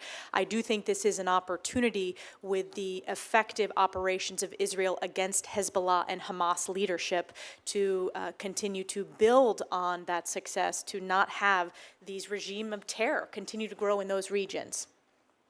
Well, thank you. I look forward to working with you on that. And staying in the region, I want to focus on Syria for a moment because the UN Security Council also has an opportunity to play a critical role in supporting Syria's political transition following the fall of Assad's brutal regime. The U.S. had previously supported UN Security Council Resolution 2254, which provided a roadmap for an inclusive, non-sectarian Syrian government. But this resolution was passed nearly a decade ago, and a lot has changed in the last 10 years. So what do you think the role of Security Council Resolution 2254 should play in Syria's future? And if it is outdated, I know you'll take a look and review it. Do you have an opinion about what might need to change or how we respond to recent developments? I think it's a starting point that we need to look at. Obviously, this is a significant change within the region, within the Middle East, with the Assad regime, which I condemned consistently during my time in Congress. The brutality, the human rights, the chemical weapons used against the Syrian people. We need to be cautious and judicious with the new leadership in Syria. We cannot allow it to be a den of terror against its own people. So I would view that as a starting point as we discuss this on the National Security Council and as the President makes his decisions for the best approach when it comes to our approach to Syria. And being sure that we deliver that humanitarian aid that we need. I want to finish my last few seconds talking about UNESCO and artificial intelligence. So the field of artificial intelligence rapidly evolving, again critical. We have a seat at the table to develop shared AI standards, guardrails, best practices. UNESCO has become an important forum for global conversations around the ethical development and use of AI, and produced the first ever global standards on AI ethics in November of 2021. We know China's made a concerted effort to increase its engagement with standard-setting bodies, including UNESCO. And do you agree that Chinese influence in international AI standards pose a national security risk for the United States, and how would you go about working on artificial intelligence standards? Yes, I'm deeply concerned about China's standards within the AI framework. I think we need to win the AI race. This is an issue that I've worked extensively on a bipartisan basis on the House Armed Services Committee. I helped stand up the Joint AI Center within DoD. We need to work with the private sector as well to unleash our AI capabilities to be the world leader and work with partners. I think this is a real opportunity to work with partners and allies around the world to make sure that our standards, based upon the ethical use of AI, that is the approach. When it comes to UNESCO, this will be a decision at the presidential level, but certainly I understand the importance of U.S. leadership when it comes to AI and global standard setting. Thank you. Thank you, Madam Chair. Senator Cornyn, we'll go to you now. Ms. Stefanik, as you pointed out, the United Nations has a long and shameful history with regard to its treatment of our ally, Israel. And you alluded, and I think quite appropriately, to the Daniel Patrick Moynihan's statement about the 1975 resolution basically calling Zionism a form of racism. And I think history has remembered that as a Moynihan moment, and I look forward to many Stefanik moments during your tenure there at the United Nations. I'm pleased to support your nomination. I have a couple of questions, one about Iranian nuclear aspirations and the other about Russia. First, let me start with Russia. We know that Mr. Putin does not honor any obligations of the Russian Federation dating back to 1994 with the Budapest Memorandum, where he said they would protect Ukrainian sovereignty in exchange for relinquishing their nuclear weapons. More recently, he's not only engaged in an unprovoked and barbaric attack against Ukraine in violation of that very agreement, but also engaged in a de facto annexation of Belarus. What do you think our policy should be in dealing with Mr. Putin? My view is that he is not going to stop as long as he feels like he has an opportunity to reestablish the Russian Empire, something he has said he aspires to do. What do you think our national policy with regard to Mr. Putin should be and his territorial aspirations? Sure, so I can point to my record. I have been very strong in support of our deterrence efforts through the National Defense Authorization Act that we've passed on a bipartisan basis. I would point to President Trump's success in his first term. As I pointed out, he is the only modern president where Putin did not invade another country, and that's because of the strong leadership that President Trump brings every day. We did not see that with our previous president, in President Joe Biden, and I think the catastrophic withdrawal led to this cascading of weakness around the globe. And of course, one of the after effects was Russia's decision to invade Ukraine. I think the president needs to have maximum flexibility to bring this resolution to an end, a peaceful resolution, stopping the killing, stopping the bloodshed. He campaigned on this issue, and certainly Secretary Rubio testified extensively on this issue as well. So I want to support his commitment to do so through his special envoy and his decisions as president. It seems like the Biden administration has tried to use diplomacy without the credible threat, at least, of the use of force. Do you think diplomacy works without deterrence?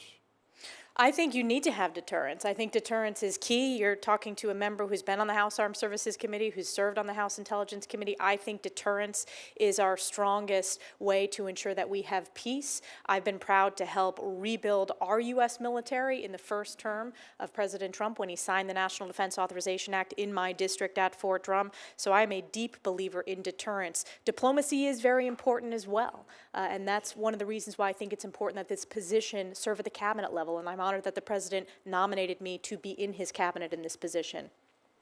As you know, because you have a record dealing with the UN Security Council Resolution 2231, adopted as part of that deal, the Iranian nuclear deal in 2015 was snapback sanctions if Iran violated the agreement, which it has clearly done time and time again. President Trump sought to initiate those snapback sanctions in August of 2020, but it was not successful at the time. In 2023, you signed a bipartisan letter, as you'll recall, to the British, French, and German leaders, urging them to immediately initiate the snapback mechanism. How important do you think it is that that snapback occur, and what threat is there to the region and to world peace of Iran acquiring a nuclear weapon? Oh, it's the most significant threat to world peace and specifically to the region. And I have a long record on this issue. I think it will be an important tool to consider in the president's toolkit as he pushes back on Iran. If you look at the success in his first term of the maximum pressure campaign on Iran, we had the Iranian regime, he had the Iranian regime at its weakest point. And what we have seen with the hundreds of billions of dollars sent to Iran during the last president is you have an emboldened Hamas, who committed the bloodiest day for the Jewish people since the Holocaust on October 7th. You had an emboldened Hezbollah, which luckily successfully Israel has continued to eradicate the terrorists of both Hamas and Hezbollah, and that's funded by Iran. So it has a cascading effect across the region. One of the greatest breakthroughs to push back on Iran is the Abraham Accords and building upon that success. Also using our energy policy, and President Trump was a visionary in this space, understanding that energy policy is national security around the world. Thank you. Senator Van Hollen. Thank you, Mr. Chairman. Representative Stefanik, it was good to meet with you the other day. We discussed many of the important issues you will face at the United Nations. And I was pleased to hear you say that despite your voting record in the House, you support funding for the United Nations and most of its agencies. And we agreed that U.S. disengagement from the United Nations would simply cede lots of territory to our adversaries. Sadly, President Trump's decision to leave the World Health Organization will do just that. I believe it will make us less safe. Viruses don't respect national boundaries. Also, much false information has been spread about UNRWA this morning. I simply urge all my colleagues to go read the U.S. intelligence assessment of UNRWA, an organization that Cindy McCain, the head of the World Food Program, has described as, quote, indispensable. One issue that you will immediately face at the UN are discussions and resolutions regarding the ongoing conflicts in the Middle East.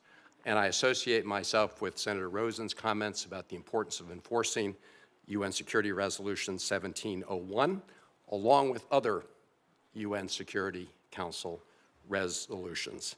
Like you, I've met with the hostage families, many of them, and I commend President Trump and Special Middle East Envoy Steve Witkoff for the role they played in finally securing the agreement to release the hostages and enter into a ceasefire. It's essential that they achieve its full implementation. I'd like to discuss your views about what people refer to as the day after in Gaza and beyond. President Trump has an opportunity to bring some light at the end of a very dark tunnel we find ourselves in, the latest chapter being the horrific Hamas attacks of October 7th. The president has said he wants to bring long-term peace and security to the region. Clearly, Hamas can have no role in that future. But long-term peace must include security, self-determination, and dignity for Israelis and Palestinians alike. When we talked in my office, you agreed that we should stand up and protect universal human rights and self-determination for all people, including both Israelis and Palestinians. And I'd just like to hear you today say that that's your view. To put that view in the context of the day after question, I think President Trump is uniquely positioned at this very challenging moment to bring peace to the region, to eradicate terrorists of Hamas and Hezbollah, to protect Israel's national security.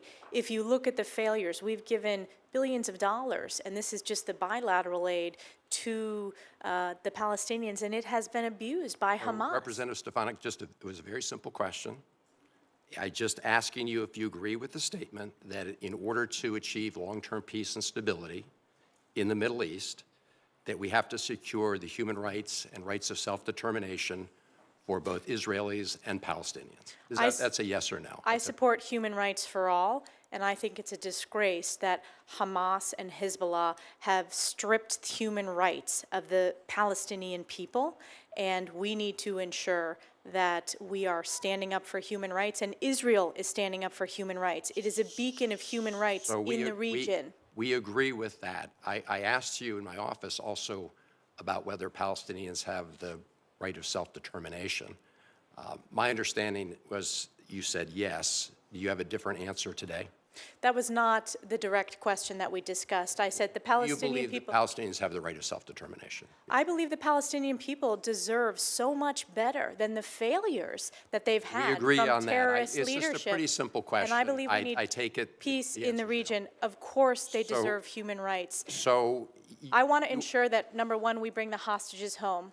So do all of us. Representative Stefanik, let me just ask you. I have 30 seconds left.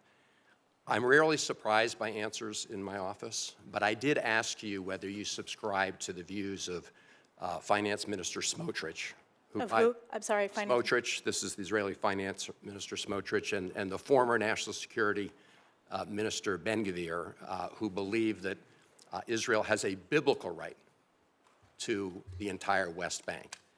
And in that conversation, you told me that, yes, you shared that view. Is that your view today? Yes. Okay. I think when it comes to this very difficult issue, if the president is going to succeed at bringing peace and stability to the Middle East, we're going to have to look at the UN Security Council resolutions, not just the ones on Lebanon, which we should enforce, but other UN Security Council resolutions. And it's going to be very difficult to achieve that if you continue to hold the view that you just expressed, which is a view that was not held by the founders of the State of Israel, who were secular Zionists, not religious Zionists. Thank you, Mr. Chairman. Thank you, Senator Van Hollen. From the great state of Montana, Senator Daines. Chairman, thank you. Congresswoman Stefanik, congratulations on your nomination, and thank you for being here today. I'm very pleased to see President Trump placing such a strong emphasis on this very important position of ambassador to the United Nations. It's important for the United States to be active at the table at the UN to protect and advance U.S. interests. It's hard to imagine that the United Nations, which was born out of the tragedy of the Holocaust, would become a significant voice, an instrument of anti-Semitism. That is exactly what's happened. Not only has the UN General Assembly's condemned Israel's right to defend itself and demanded Israel end unlawful presence in occupied Palestinian territory, but it's also attempted to recognize Palestine as a state. And programs such as UNRWA have actively assisted terrorists. I remember being in the Hezbollah terror tunnels in late August of 23, seeing what was planned. In fact, when you walk down with IDF soldiers to see spray paint in Arabic on our way to Jerusalem. And little did we know when we were touring those Hezbollah terror tunnels in northern Israel, between Israel and Lebanon, that weeks later, the worst terror attack in Israel's history would occur, October 7th, 2023. Congresswoman Stefanik, if confirmed, you will have to be a stalwart advocate for U.S. interests. And by the way, I could not be more pleased with President Trump's moral clarity on these difficult issues as it relates to what's happening in Israel.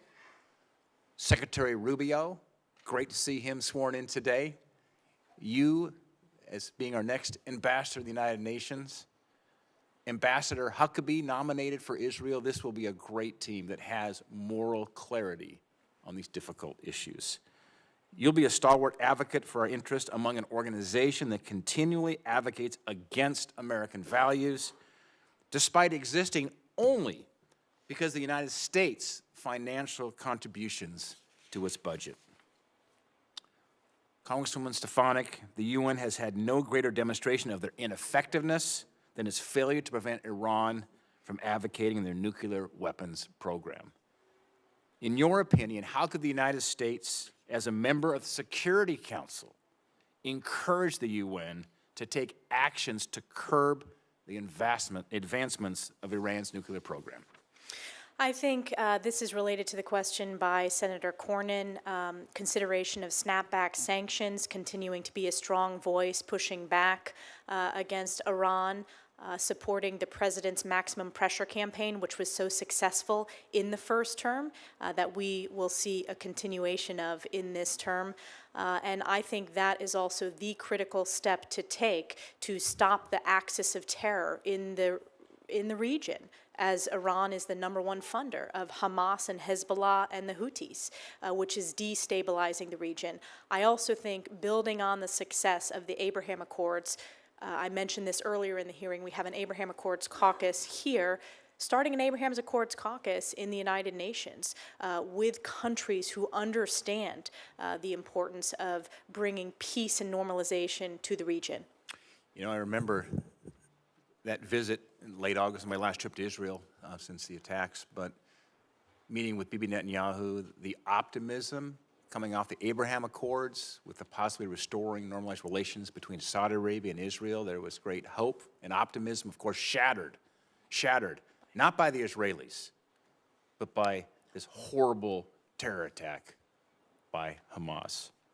A number of my colleagues have asked about your plans for changing the staffing dynamics and putting forward more U.S. candidates for postings.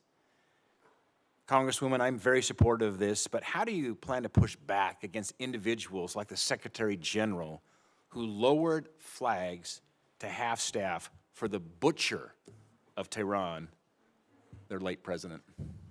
We're going to push back with strong moral clarity. We're going to push back with President Trump's America First, Peace Through Strength. As the United States ambassador at the United Nations and the #1 funder, we are going to push back strongly and clearly. I appreciate your moral clarity, your strong leadership, your 10 years in the U.S. House. Pleased to serve with you on the Hill, and you will be a great ambassador to the United Nations. Thank you.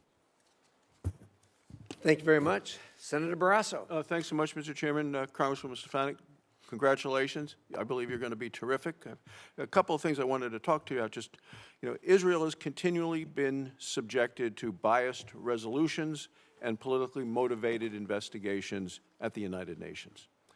The UN so-called Human Rights Council has a standing agenda item, and that standing agenda item is called item number 7, and it exclusively targets Israel. It makes it the only member of the UN, the only member state singled out in this manner. The Council consistently devotes excessive time, I think time at all is excessive, in criticizing Israel while often overlooking the atrocities in countries like Iran, like Syria. 2024 alone, the UN General Assembly adopted 17 different resolutions against Israel, compared to only 6 against the whole rest of the world. I mean, it's astonishing that this is going on in the UN. So what are your views on item 7, and what steps would you think to do in terms of removal of this from the permanent agenda? We need to work to remove it from the permanent agenda. This is counter to our national security interests. It's counter to our values. And this is emblematic of the anti-Semitic rot that is pervasive within the UN system. I'm a big believer in transparency. We saw over the course of exposing, frankly, the failed leadership at college campuses, the importance of providing a spotlight when there is a lack of moral clarity, because the American people strongly support the U.S.-Israel relationship. They understand the moral case and the importance of Israel and how we should not be funding or supporting or giving any platform, frankly, like this standing agenda item. Are there things you have in mind in terms of how we can pay greater attention to the true human rights situations that are taking place in Iran, in Syria, and have the UN be forceful at all? Yes, we should have, when previous U.S. ambassadors chaired the Security Council for their month, human rights was on the agenda item. I want to make sure that that continues to be a priority, speaking out on human rights issues, which there is significant bipartisan records of both sides of the aisle coming together to really raise the awareness and speak with that moral leadership from the United States of America on these humanitarian crises and speaking up for human rights. You've answered a number of questions about China. And today, and this is a question I want to ask you. I asked the same question to Senator Rubio the other day, because I think China continues to have an unfair advantage due to the definition of China being the status listed as a developing nation, as opposed to the second largest economy in the world. To me, it's not a developing nation, which has huge advantages as a result of that in terms of funding and ability to borrow money and others in the world stage. So do you believe that China is a, quote, developing nation, and what's your plan to ensure that China is no longer able to exploit what I believe is an inaccurate label currently at the UN? No, and they have exploited not only that inaccurate label, but they are the greatest perpetrators of intellectual property theft. They are the most significant national security challenge. I think generationally, this will be the greatest challenge that my generation faces. And I think that we have an opportunity, because if you look at the bipartisan focus and concern on ensuring that we not only meet this challenge, but that our values, we continue to strengthen our partnerships and allies around the globe, I think we have an opportunity to deliver real bipartisan results in this space. Right. You, I think, used the words accountability, transparency. I know that's the way you acted in Congress, and what we'll do in this. The U.S. contributes, 22% of the UN total budget right now. How are you going to ensure that that financial burden at the UN are actually shared more equitably in accordance with current economic realities?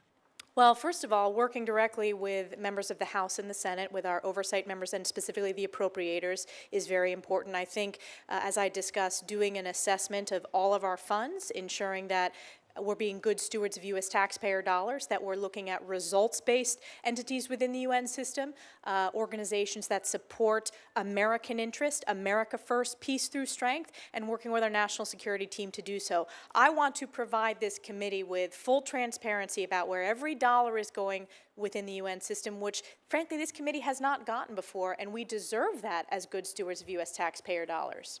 I believe I one time heard you say, we are the nation of the United States, not the United Nations. And how are you going to preserve and protect American sovereignty within the UN? I deeply support American sovereignty, and I know that I'm going there to be, if confirmed, the ambassador of the United States to the United Nations and not the other way around, and I will always stand up for American values. Thank you. Congratulations. Thank you, Mr. Chairman. Thank you, Senator Barrasso. Senator Lee, thank you for joining us. The floor is yours. Thank you very much. Good to be back on the committee.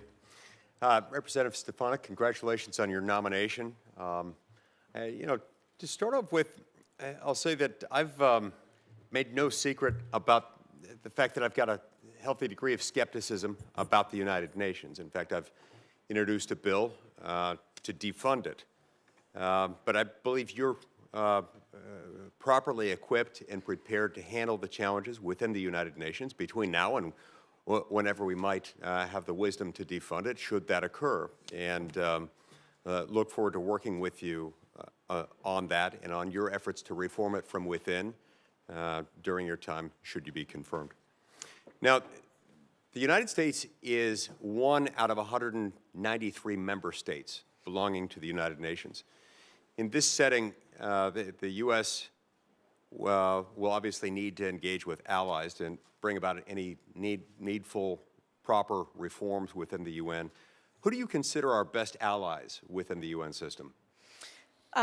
The Brits are a very important ally in the Security Council. Israel is a key ally. I think we need to continue to make inroads with developing countries within South America and Africa. It is important to build on the success. China has had a significant effort to try to peel off those votes in the General Assembly. So I think we need to approach it that every country has one vote. And I know that as a House member, no matter what your district is, you have one vote. We need to build up and build our coalitions. Japan is obviously a key ally, Australia is a key ally, but on the P5, the Brits, we share so many values and are incredibly important. French are also an important ally as well. And then Israel. Israel is a huge priority for me, and making sure that the rest of the world knows that the U.S. stands strongly with Israel. And how would you describe the attitude of the United Nations as a whole toward Israel? I would say it's anti-Semitic. Anti-Semitic. My thoughts exactly. And that is a problem, given the U.S. relationship with Israel. It's a problem that the United Nations takes such a hostile approach. It's also concerning that within the United Nations Security Council, we have people who, let's just say, don't share our interests, who have veto power. How does that limit our ability to affect significant change within the United Nations? It's a significant challenge. It's a challenge that the ambassador, and if confirmed, we will face every day with China and Russia's veto on the P5. And it's a challenge that we're going to need to continue addressing. It is important to speak out and stand up for American values and be a voice representing the United States of America at the Security Council, but it's a challenge. The International Criminal Court maintains a liaison office at the UN headquarters in New York. And as you're aware, the U.S. granted the UN what it refers to as an inviolable headquarters district in 1947. The UN and the ICC also maintain a negotiated relationship agreement that obligates them to cooperate and exchange information. But of course, as you know, the U.S. is not a party to the ICC, and with very good reason. I hope we never ratify that. In light of this, what are your thoughts on the cooperative relationship between the UN and the ICC? And would you support a negotiation of the United Nations headquarters agreement to clarify that the UN shouldn't be housing other international organizations to which the U.S. is not a party, particularly those organizations that take positions hostile to the interests of the United States? Well, thank you for the question, Senator. I have a significant record pushing back on the ICC. It is, first of all, we are not party to it. It has targeted U.S. service members as well as targeting Israel. And we just passed on the House side important legislation pushing back on the ICC's disgraceful anti-Semitism. I want to take a look at what you just proposed. I am open to assessing that, and I want to work with our oversight members to do so. I do think it's important to make sure that no U.S. taxpayer dollars, that there is any connection to that, because it is counter to our values. Right. And therein lies one of the problems. We are the largest donor nation to the United Nations. We also are in a situation in which most of the money that we contribute is voluntary, not mandatory. Nobody else comes close to what we dole out, and yet many of our interests are contravened by things that the UN does or has been doing, has been inclined to do. And that creates a problem. The problem is compounded further by virtue of how a lot of this money makes its way to the UN. We put something in the neighborhood of about $20 billion a year in there. And so, yeah, we can say we don't want our money going to X, Y, or Z, but it all gets put into a large sort of balloon. And what we might take out here, they might use somewhere else, and so we're still funding a lot of things that are hostile to our interests. So would you support tailored funding cuts? And if so, how would you bring about those cuts to make sure that it doesn't just come out in the wash somewhere else? Yes, I would support tailored cuts. I want to work with our appropriators specifically on how we can be most effective and judicious in making those cuts. But it goes back to one of my main goals, if confirmed to this position, is being good stewards of U.S. taxpayer dollars and representing American values. Great. Thank you very much. See, my time's expired. Thank you, Chairman. Senator Lee. Thank you for your view on the ICC. There's a lot of us share the same view. Any court that wants to be a court has to know right from wrong. And for the ICC to proclaim some kind of moral equivalency between Israel and Hamas is ridiculous. They can't have any kind of standing in a judiciary or legal system with that kind of a view. So thank you for your view in that regard. Senator Schatz. Thank you, Chairman. Ms. Stefanik, nice to see you again. Thanks for taking the time. Speaking of every country having a vote, we had a pretty constructive conversation about the Pacific Island nations with which we've, I think, made some progress in terms of engagement, but it's kind of a mixed bag because of the PRC influence. And I'd just like to hear you say in public what we discussed in private, which is that it is important that we remain engaged in all these little nations, which are sovereigns and all do have a vote at the UN for strategic purposes. When we talk about the Asia-Pacific region, we tend to talk about South Asia, East Asia, very little about the countries that occupy the Pacific Ocean, and I'm wondering if you can talk about that. Yes, absolutely. And considering the importance of the region, all regions are important, but the threat of a rising China in the region, it's increasingly critical that the U.S. continue to strengthen our partnerships, our diplomatic outreach to all countries, big and small, within Indo-PACOM, and it is a commitment to do so within the Pacific Islands that you and I discussed. And it's deeply tied to your state's national security. Sure is. As you know. There are kind of two theories of the case around how to use the UN to counter PRC influence. And I think you and I are on the same page as it relates to what to do next.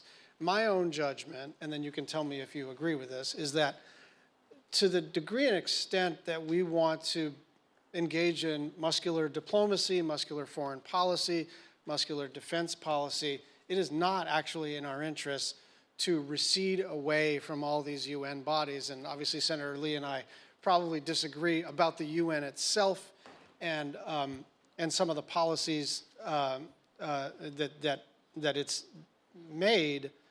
But I think that we would be cutting off our nose to spite our face if we just go away from these international convenings.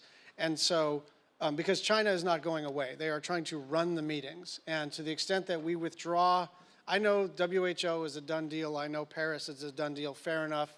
elections and consequences and all of that.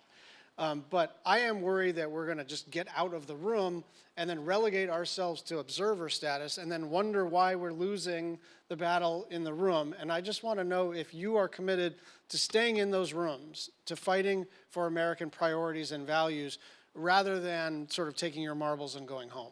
I think it's very important that we stay in those rooms, particularly the technical organizations like telecommunications, intellectual property, civil aviation. There was a discussion earlier about artificial intelligence. We need to lead with our standards and our values, and frankly, the world is looking for us to lead, and that's an important tool in our national security toolkit, and I look forward to working with Secretary Rubio and his strong record of being a strong voice in the U.S. Senate now that he's confirmed as Secretary of State. So certainly there will be policy disagreements. I support the President's decision, but we need to push back in the short term and long term against the CCP's inroads, and we need to do so with people as well, both at the lowest level, the starting entry levels within the UN system, but also the senior level and heads of these sub-UN agencies. Thank you for that. I know Senator Coons may have covered this a little bit. I understand there's a 90-day pause on all aid. And again, elections and consequences, like every president comes in and pauses all pending regulations and all the rest of it. But some of this is going to have material consequences like pretty quickly, and we don't have 90 days when it comes to our military partnerships. People don't have 90 days when it comes to humanitarian assistance. And I'm just wondering how we navigate through the absolute prerogative that a president has to set their own policy course versus 90 days could be too long for some communities and countries. Thank you for the question. I support the President's executive action. I think it's important that we be strong voices for the American taxpayer and ensure that all of our investments go to specific results, strengthening our national security, making America strong, safe, and prosperous, and bringing peace through strength. If confirmed, I will work within the National Security Council and with the President and Secretary of State to ensure that we have the strong tools that we need within the United Nations to work with Secretary Rubio on our broader national security strategy that the President has laid out for the American people. Yeah, I guess what I'm trying to figure out is, can we agree that 90 days may be too long and that if confirmed, you're going to try to figure out where to turn the spigot back on? Because right now, this is a blanket freeze, and I presume some of the things that are frozen are going to get unfrozen. It'd be better if we could unfreeze some of these things in 20 days rather than 90, because there are real geopolitical consequences to freezing all aid for 3 months. Thank you, Senator Schatz. I do support the President's executive order. We will work on the National Security Council to make sure that all the tools that are needed to protect our national security, and the diplomatic piece is an important part of that when it comes to the UN. I have confidence that the President's going to make sure that we have the tools we need to protect our national security. I liked your answer to the previous question better, but thank you very much. Senator Schatz, you raise a good point. When you do a blanket executive order like that, sometimes the law of unintended consequences takes over. Having said that, every one of these executive orders can be amended, and we have a history of amending them, both sides, over years. So I'm not as concerned about that, but it is a valid and legitimate point. Thank you so much. Senator Cruz, you're up. Thank you, Mr. Chairman. Congresswoman, congratulations on your nomination. You're going to be terrific.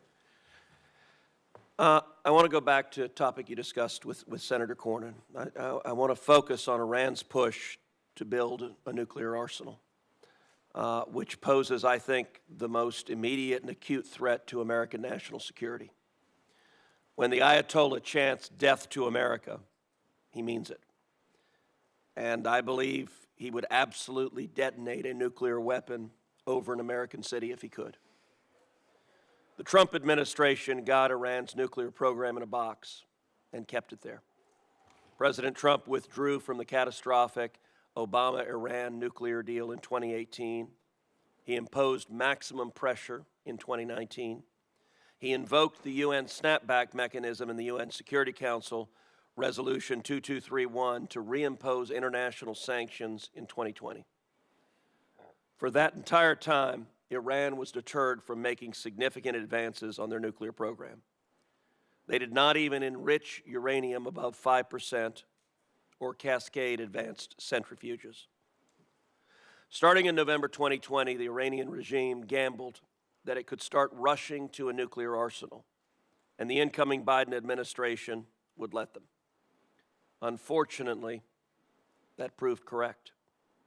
In November, the regime approved a new law calling for major nuclear advances.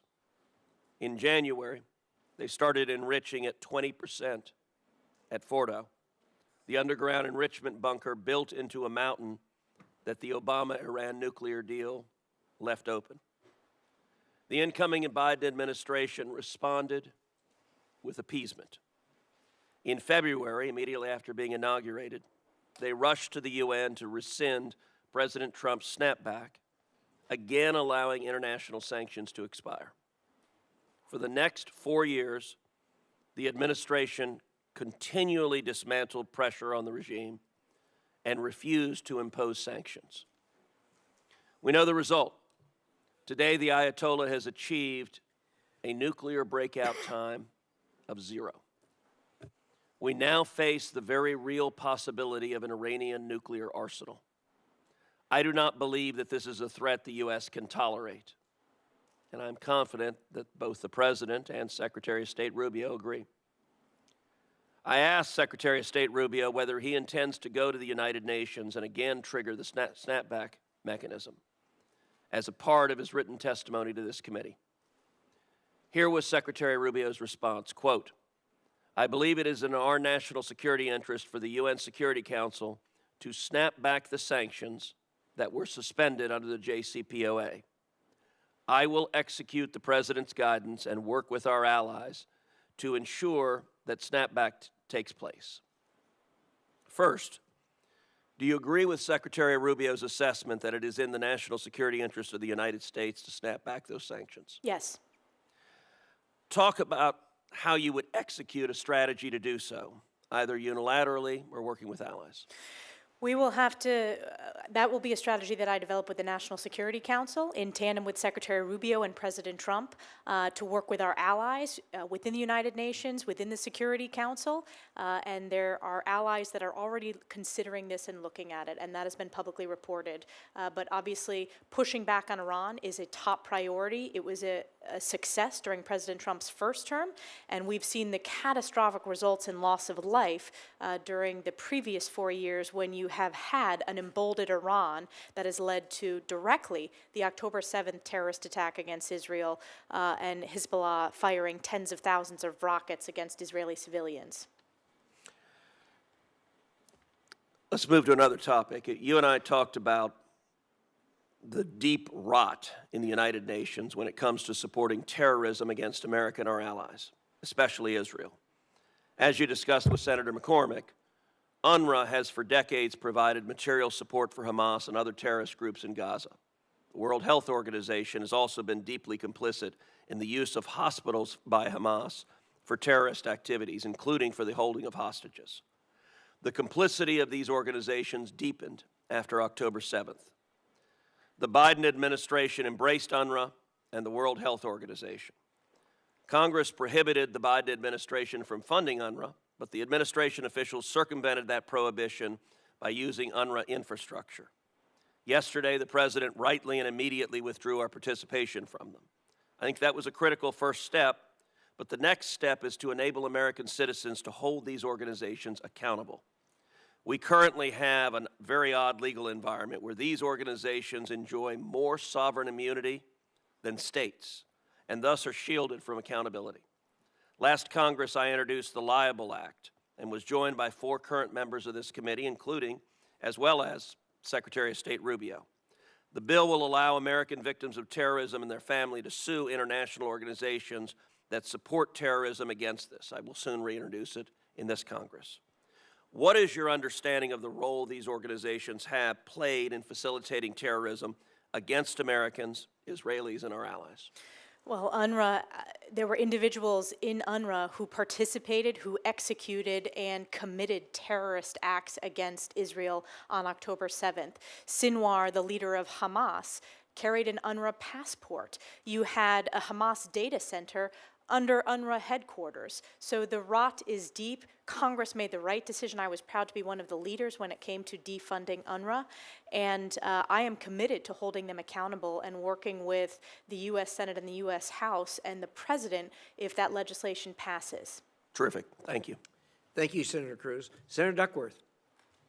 Thank you, Mr. Chairman. Congresswoman Stefanik, it's good to see you again. When we met last week, we talked about your strategy for jumping in and getting up to speed among the many career diplomats at the United Nations. What can you say here today about how you will tackle that problem set of facing people who've been there for a long time and who may have long-established relationships and experience at the UN headquarters? I think it's very important to build on their significant experience. Right now, there's the transition happening. If confirmed, I hope to dig in and gain their expertise, particularly the regional expertise that many of the officials within the State Department serving at the US-UN mission. It's very important, particularly in the technical aspects and some of the technical organizations and some of the regional challenges within the UN system. Typically, the deputy permanent rep is a career, although presidentially appointed, and I will support the president's nominee, but our hope is that that will bring career expertise from within the State Department and an understanding of the UN system. Will you commit to proactively engaging the rotating members of the Security Council and investing time, particularly in relationships throughout those who represent the Global South? Yes, that is very important. It was an issue that you and I discussed, Senator, and was actually asked in previous parts of this hearing. It's incredibly important. If you look at China's inroads in the Global South, it's one of the greatest challenges that we face when you look at the UN voting habits of various countries. So we need to build upon our regional organizations and push back on Chinese influence in that region, and that starts with engagement. Thank you. Shifting gears to Southeast Asia. The crisis in Myanmar feels like it is only escalating as the years pass since the Tatmadaw took control in 2021. Millions of people are internally displaced, and there are hundreds of thousands of Karen displaced in Thailand and nearly 1 million Rohingya displaced into Bangladesh. Although we've had UN Security Council Resolution 2669 since 2022, ASEAN's 5 points consensus since 2021, and increasing sanctions targeting the military junta, there is no sign to an end in sight for this crisis. It's also created a ripe environment for criminal activity, with cyber scam centers engaging in human trafficking and enriching themselves by targeting people with fraud. This has a major economic impact, including on people here in the United States who find themselves targeted. If confirmed as UN ambassador, what ideas would you have to get after some of the challenges that make up this really complex case? I'm not asking you to single-handedly solve the conflict, but can you touch on how you would work with regional bodies like ASEAN, especially under the Malaysian chairmanship year, or Thailand, our longest treaty ally of the United States, or the Philippines, where we have a security alliance, UN sub-agencies or other entities to break through the stalemate the world find ourselves in when it comes to Myanmar? Yes, thank you so much for the question. This needs to be among the top priorities when it comes to standing up with human rights, and I'm grateful for the Congress and the Senate for having such a bipartisan record when it comes to standing up for human rights. I hope to return that to a top priority when the U.S. has the opportunity to chair the Security Council, and I think building on these regional organizations like ASEAN is very important. I myself led a delegation with House Armed Services Committee colleagues, House Intelligence colleagues. We went to Thailand. We have gone to other ASEAN countries on that visit and working with them within the region, because it's so important to the security in the region and the values that we strongly support in the region. You point out Thailand as our longest ally, oldest ally in the region. That's a very important relationship, and you have my commitment to continue to build on that. And I also think, ASEAN in this particular human rights challenge that you pointed out, but I think we ought to build on these international organizations like AUKUS, the Quad writ large within the UN, because I think that helps continue to expand our ability to deliver diplomatic results. Thank you. I very much look forward to working with you in your new position. Congratulations. Thank you, Senator Duckworth. Thank Yield you. back, Chairman. Thank you, Senator Duckworth. Senator Shaheen. Well, thank you, Mr. Chairman. I had a couple of more follow-up questions. Let me also, though, first recognize Congressman Joe Wilson, who I'm sure is here in support of Congresswoman Stefanik. So nice to have representation from the House Foreign Affairs Committee. Thank you. Congresswoman, the UN Security Council recently renewed the mandate for EUFOR Althea in Bosnia and Herzegovina. through November 2025. It's been a constant challenge, and I worry that the UN-backed peacekeeping mission is needed now more than ever, perhaps in greater force because of the Republic of Srpska leader Milorad Dodik, who is sanctioned by the U.S., and he continues his secessionist threats. So if confirmed, will you commit to building consensus for maintaining that peacekeeping mission in the long term? Yes. Thank you. Another area that I'm concerned about is the work of the International Organization on Migration and the UN Refugee Agency, which is supporting thousands of displaced from the Russian-occupied territory. We know we have about 7 million Ukrainian refugees globally, 3.6 million internally displaced in Ukraine. Moldova, which is sandwiched between Ukraine and has significant Russian influence, hosts refugees that are equivalent to 5% of its population. It's dependent on UN humanitarian support especially. So if confirmed, will you continue to support these critical humanitarian operations in Ukraine and Moldova? I think it is important that we take a look at all of our UN entities and all of our UN agencies to make sure that they deliver results and represent our values. And I want to work with the National Security Council and Secretary Rubio to do an assessment, make sure that it's results focused, and get back to you once we do that. But I want to work with Marco on that. Good. Well, that's fair. And I think it's in our interest to help ensure that those countries who are impacted by the fallout from the conflict have the support to be able to withstand Russian influence so that they don't also fall as the result of conflict. And let me also register my support for the UNIFIL mission.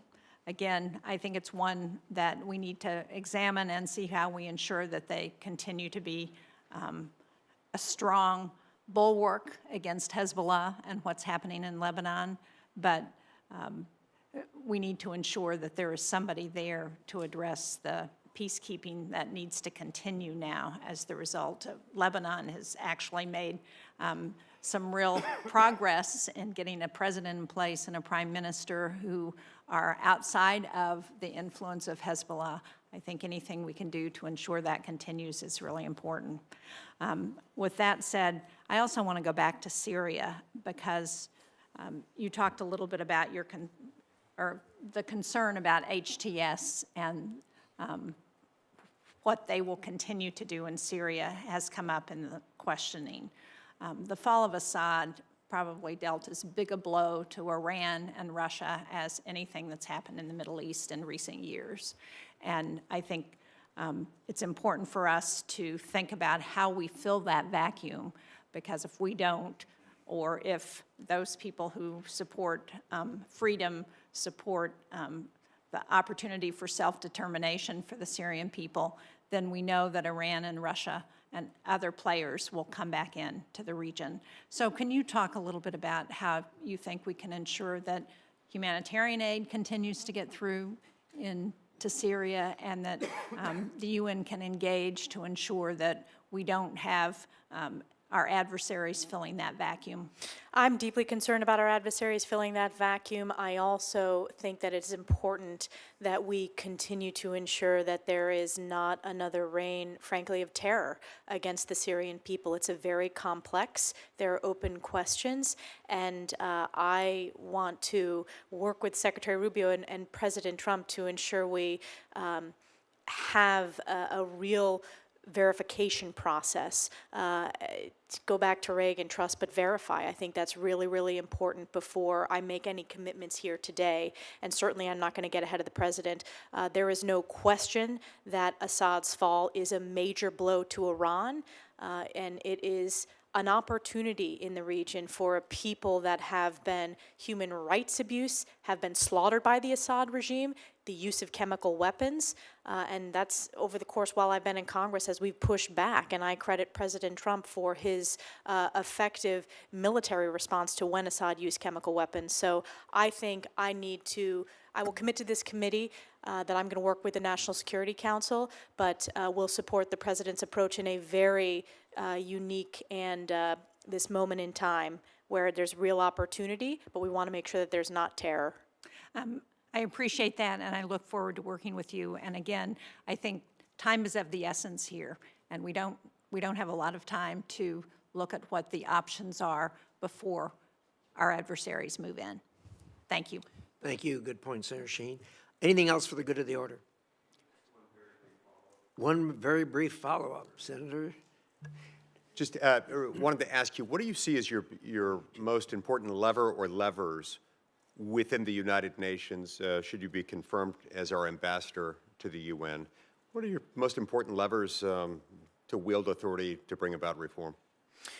I think our vote on the Security Council and the fact that we are the biggest funder, we need to stand up for our values, American values at the United Nations. And I said earlier in my testimony, if confirmed, I will represent the United States. That is the responsibility, and that is what I'm hoping to do. But it's the UN Security Council vote, as well as our funding and the transparency and accountability that should come along with our funding.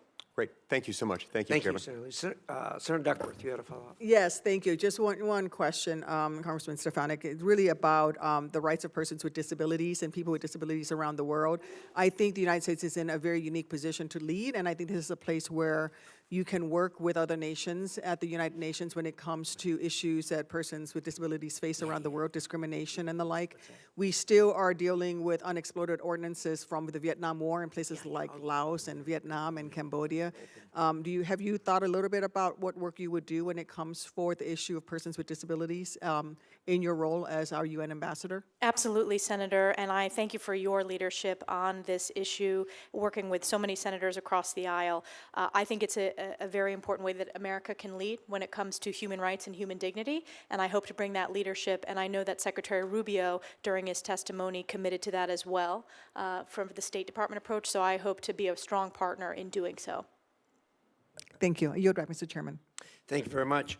At this point, I am going to order the letters of support and matters related thereto regarding Congressman Stefanik into the record. They will be placed in the record. I'm going to leave the record open until 5 p.m. tomorrow evening in case there are questions for the record from members of the committee.